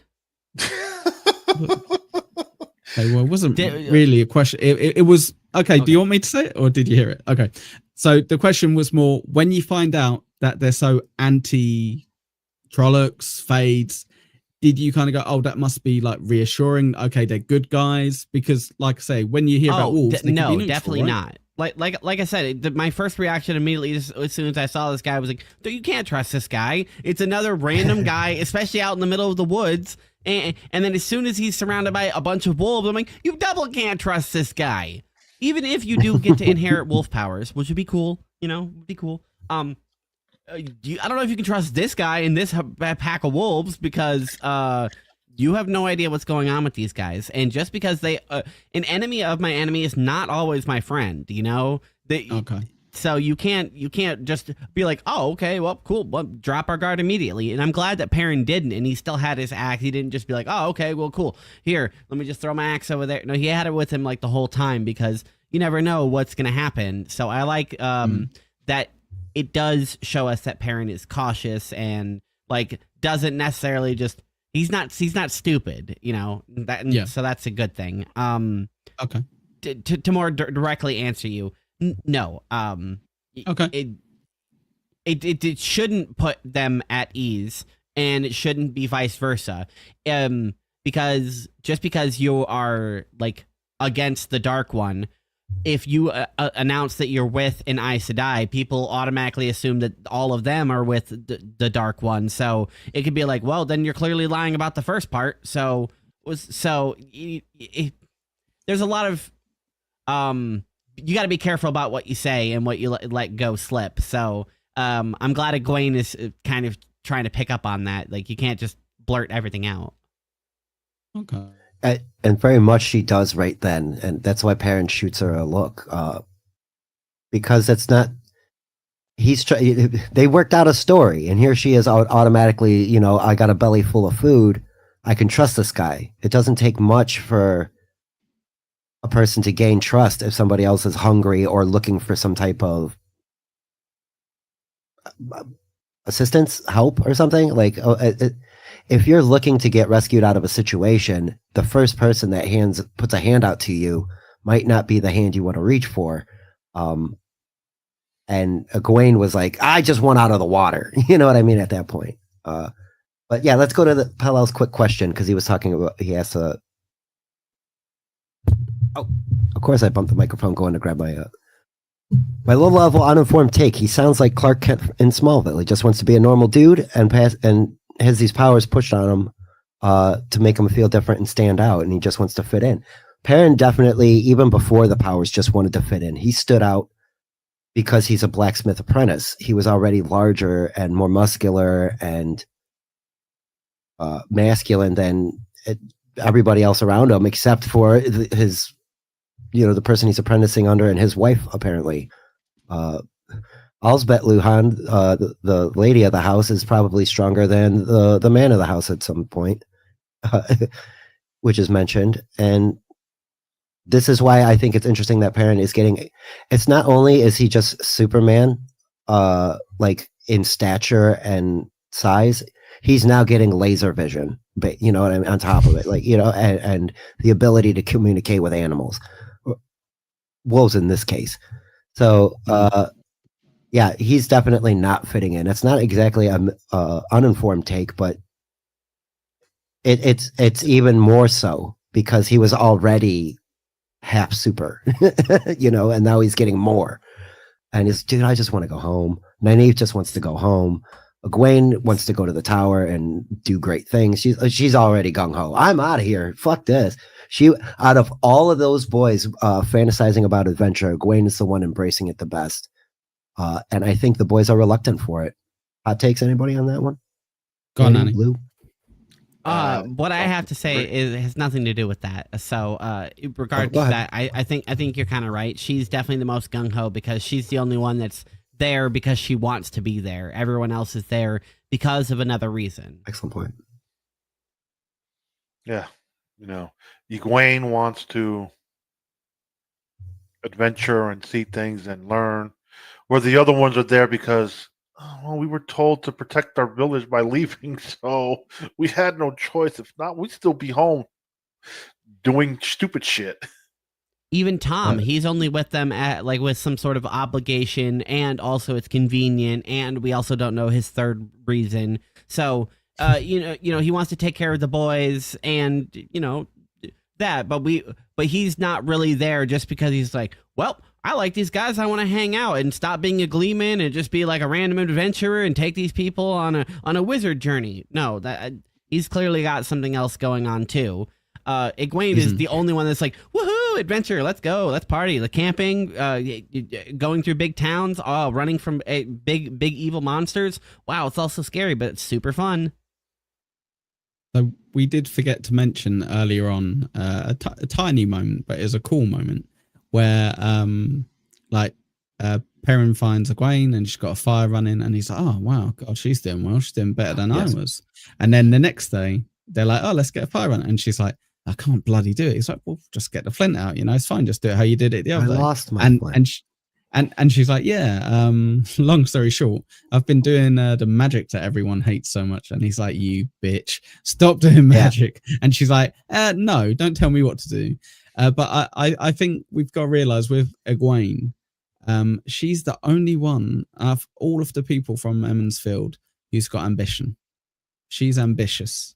And that's something like, out of everyone there, she would have always left the Two Rivers. Like, that's just how it was. Like, it wouldn't have been enough to be. She would have figured out a reason or a way or some. Yes. Yeah. Yes. So you know how they were saying, well, like Nynaeve's really young. You would have waited forever to take over from her. She was like, well, yeah, I would have probably went over to over the ferry or whatever over that side and kind of been wisdom there, and then who knows what would have happened from there. She was always going to leave. So yeah, she is the exception to the rule for sure. Yeah, I like that Rand gets indignant with her too. He's like, you're going to leave? What? No, I'm going to leave, not you. Yeah. Annie, what you have a go? So it's not related to anything we've been talking about, but I've been thinking that I think this whole chapter would have landed a little bit better if the book leans a little bit more into its fantasy side. Avatar: The Last Airbender is really cool for a lot of reasons, but something I always really liked about it is that some of its cool animals were like an animal plus something else. So if these were like wolves plus something, I think that would be a lot more cool, because then it would be like, okay, that explains why they're like so smart and they have this like way to communicate and they have like this magical thing going on. So wait, hold on. That makes me ask then, so are there like magical hawk gangs? Are there like super mice everywhere? Like what's like, where does it stop? Where does it end? And why is it wolves? Maybe it doesn't matter, but I feel like it would make more of an impact if they were like super wolves or something like that. And there were regular wolves somewhere else. I don't know. I'm just saying it's a fantasy book, and it could lean into a little bit more fantasy than just, hey, these wolves, they're also able to be psychic. No, so I massively disagree with that. I'm going to take this one on. So essentially, these are wolves, and they're like, but we're wolves that can communicate with humans. And you're like, and next, why haven't you got like guns that come out the side of you and start shooting? That's not people? Unique. Communicating with wolves isn't like a unique thing. Like it's in a bunch of series where people are able to like talk to wolves, and I'm just saying it could have been more fantastical. I'm not saying it's bad and anything like that. You're taking what I'm saying as a negative criticism against it. I'm just saying it could have been better. It's cool and I like it. It could have been cooler. Sure, but I think sometimes too much of a good thing. You didn't put sprinkles on my sundae. Where's the cherry on top? Damn it! Yes, wolves that talk to people. Who cares? They need wings to fly. the one thing that I get lost with some fantasy stories are it being too ridiculous. Yep. So, and we are kind of like extending our imagination, obviously here, where we're kind of like, right. So there's magical people. It's like, okay, cool. So there's types of wizards. It's like, yep. There's orcs, you know, trollocs and whatever. Yeah, sure. There's like the Fades. There's like these big bad bosses who are the Chosen that we've not really heard much about. There's the Dark One, the Devil, Sauron, you know, essentially. It's like, okay, cool. We've got these Drakkar, the flying creatures with wings. And like, I kind of get it, I guess, because we've already gone balls to the wall.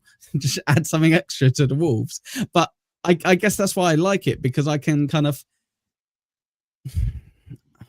obviously we're early on, so you haven't really got much to go on, right? And it's still not out of the ordinary. It's right. It's very early on. What if they're right? just like big wolves, like like in Twilight, the werewolves are just like wolves, but they're big wolves, you know, Huge, like sure. You know, I feel like it would have just made a bit more of an impact on the fantasy setting where they're trying to make this seem like really cool, and it's like, okay, compared to everything that you've showed us so far, this is kind of lackluster, despite the fact that it is cool. Got ya. It is cool, and I don't want you to think that I'm not like taking that as a negative. It just could have been a little bit cooler. No, I'm absolutely with you, and like I get it. But I think what is cool about not making them cooler in a weird way is that everyone else is just like, yeah, wolves, like sheep, wolves, like they're dangerous. And they're like, no, like they're badass. It's like, yeah, cool. Like they run in packs and they kind of hunt down animals. And it's like, no. They're kind of like, we hate the like Trollocs, we hate Fades. Like we'd go kamikaze on these people. Like, and we can communicate with a few humans. Like it's a kind of magical thing that we lost. And I'll be honest, and I'm not going to spoil it for you, but there is something really cool that they can do that is different. If that kind of like piques your interest a bit. So that's shit, they can form together into a mech. Yes, a Megatron. Nice. It's a Wolven Voltron. Yeah, I did just realize there is something really cool that they can do beyond talk to humans. So like, there you go. There is something really cool later on that you find out. But I want to bring up that what they said earlier, though. This is something that is super old that is coming back. This isn't just something. This is. How do I equate this? I don't know, but like. It's something that was lost and is now popping up again. Like none of us can talk to wolves, but who's to say in another 3 millennia that somebody develops golden eyes and the ability to have some type of link telepathically, I guess is the word. If I'm not shooting a rocket out of my ass, I guess so. No, but that's what I mean. Like, it's also supposed to point out that there are more fantastical things that just it's a vehicle to give him the writer an open end.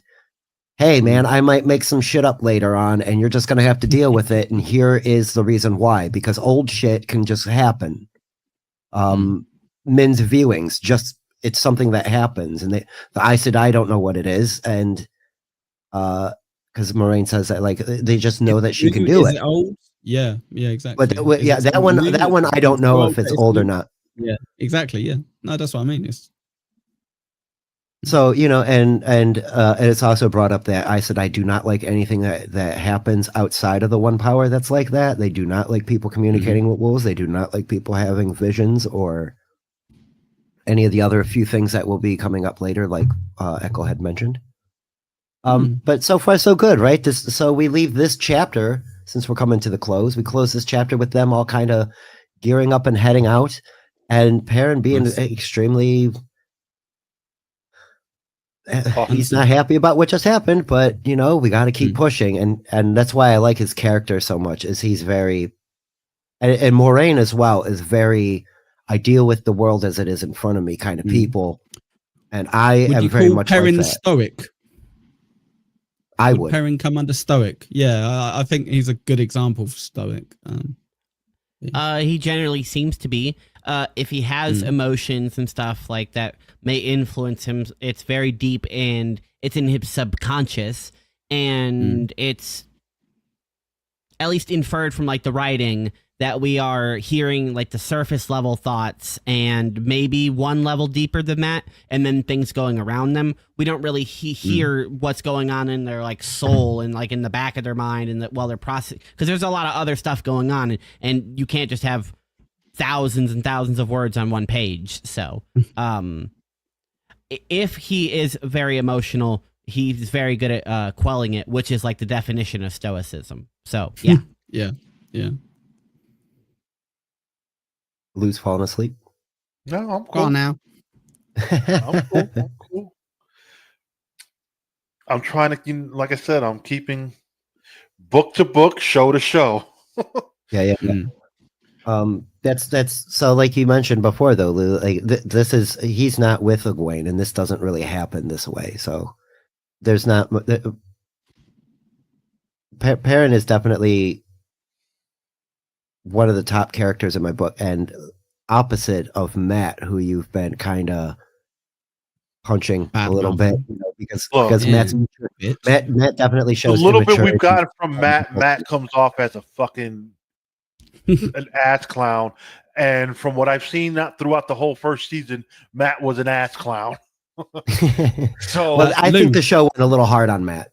To be fair, they really changed. That was another character they changed to a degree that I don't think was necessary. I don't feel like Matt has had enough time in the book. I don't feel like he's had enough time in the book to really shine or shit yet. Like there hasn't really been enough to give you, like he is like a goofy cowardish comedian kind of guy, but that's like the surface level that we get from him. We haven't had a lot of internal or circumstances that have tested Matt as a character. So we need this if there is stuff that you're getting from the show, then you're probably right. He's probably a shithead because they're just like, okay, well, he's like the Chandler of the group. Let's just make him a jackass. Whereas in the book, he seems like he's Rand's goofy friend, and that's where it's kind of like left off so far.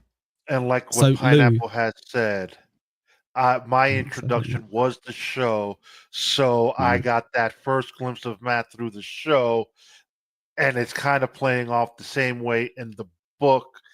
But again, we still got 13 more books to go, and Matt can be redeemed. I'm looking for a reason for you to be right and be like, Matt does suck. I don't like Matt. I've not had a reason to like and be like, oh yeah, go Matt yet. But so far I was like, Matt's there. Well, I support Matt as a fellow troublemaker. Apologies. Go ahead, Echo. It's a really stupid comment, but I really wanted to say it like 10 minutes ago. Lou, we're going to refer to Matt until we have a good chapter about him as Matty C, because he's Matrim Corfin, right? So we can call him Matty C because at the moment he's an absolute idiot, right? Yes. Perfect. There we go.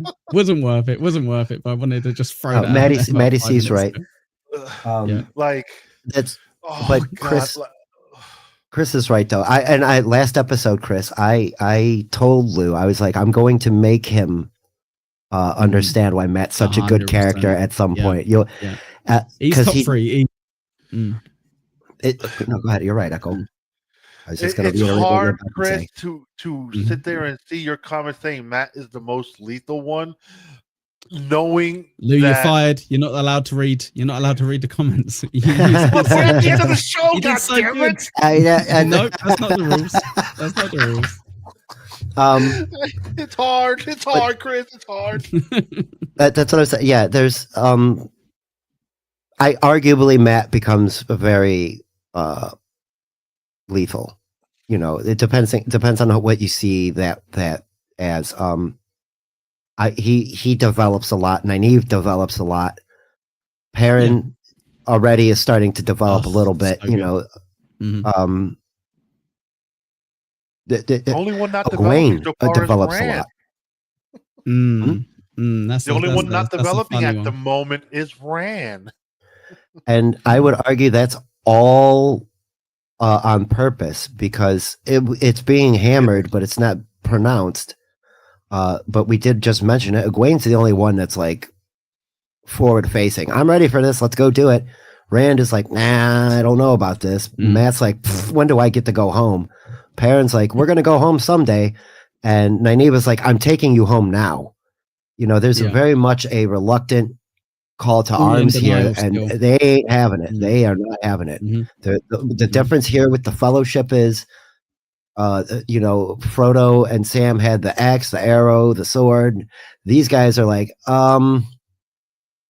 it's that joke where everybody's like, if you want to go to war, step forward now, and everybody in line steps back except for the one guy. It's kind of like that. They all want to step back except for Egwene, who's like now looking side to side because she stepped forward. Not necessarily I don't, but I'm not upset about going to do this. Where everybody else is kind of like, I don't want to be here right now. It's my day off. So we'll look forward to seeing what Matt can become, and everyone else unleashing whatever powers they have. So, Chris Mack, please refrain from spoilers because we're not there yet in the book. We're only on chapter 23.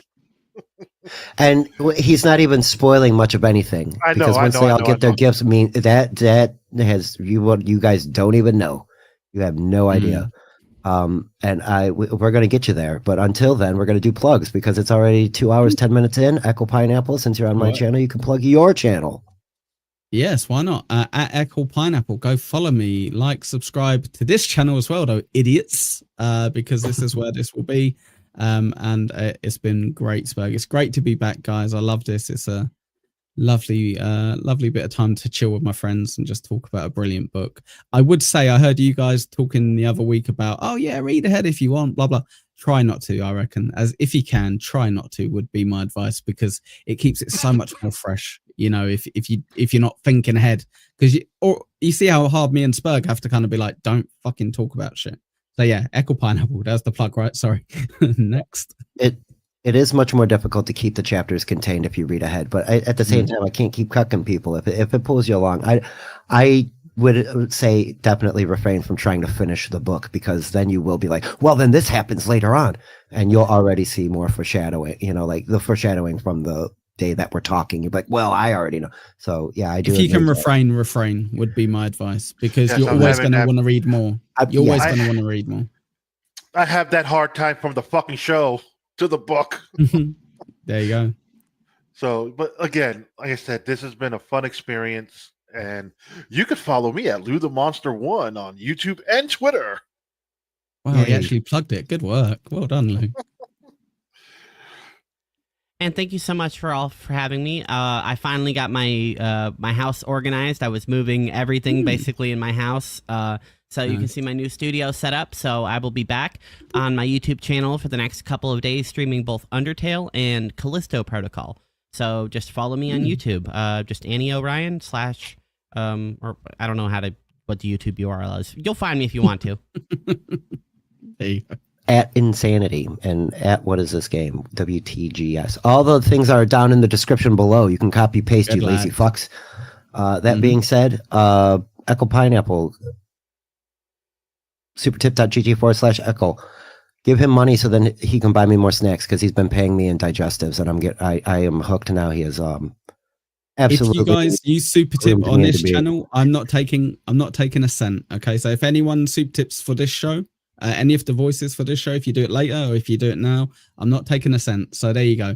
Donate as much as you want, because I won't get any of it. It'd be funny, right? But yeah, I do want to get some. I do want to get some Wheel of Time merch for the gang. So donate, and we'll do that. Yeah, I do. Oh, and I haven't even opened it yet, but I do have a Chew in the Shit shirt. Well, that's a different show. That's a different show. Yes, completely different. All right, yeah. That being said, I love you guys. Thank you for being here, Annie. I'm so happy you're here. Lou, thank you for comparing the show to the books. I'm very glad that you're here as well. I missed Cupcake yet again this week, but duty calls, and it is heavier than a mountain sometimes to face your responsibilities on a daily basis. I'm sure he could have been like, "Fuck you, I want to read a book," and he had to go to work. So firm handshakes to him. Echo, thank you for even getting this together.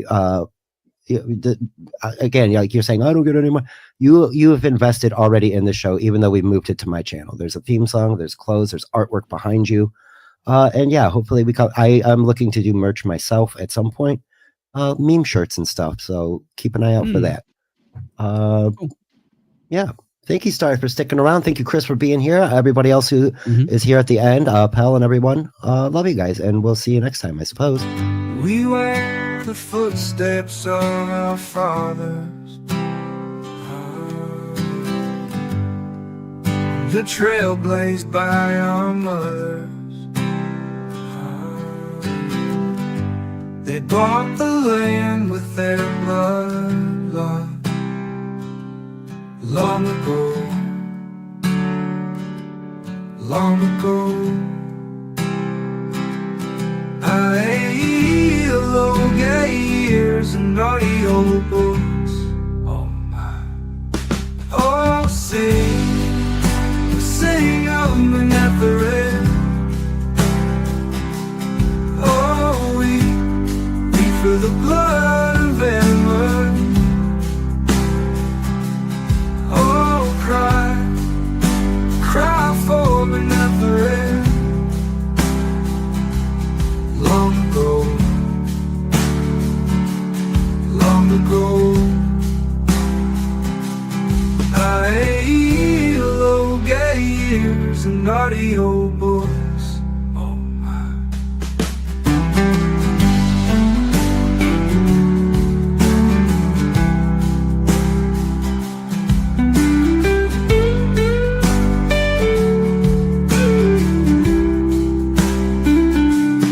Oh, sing of Manetheret.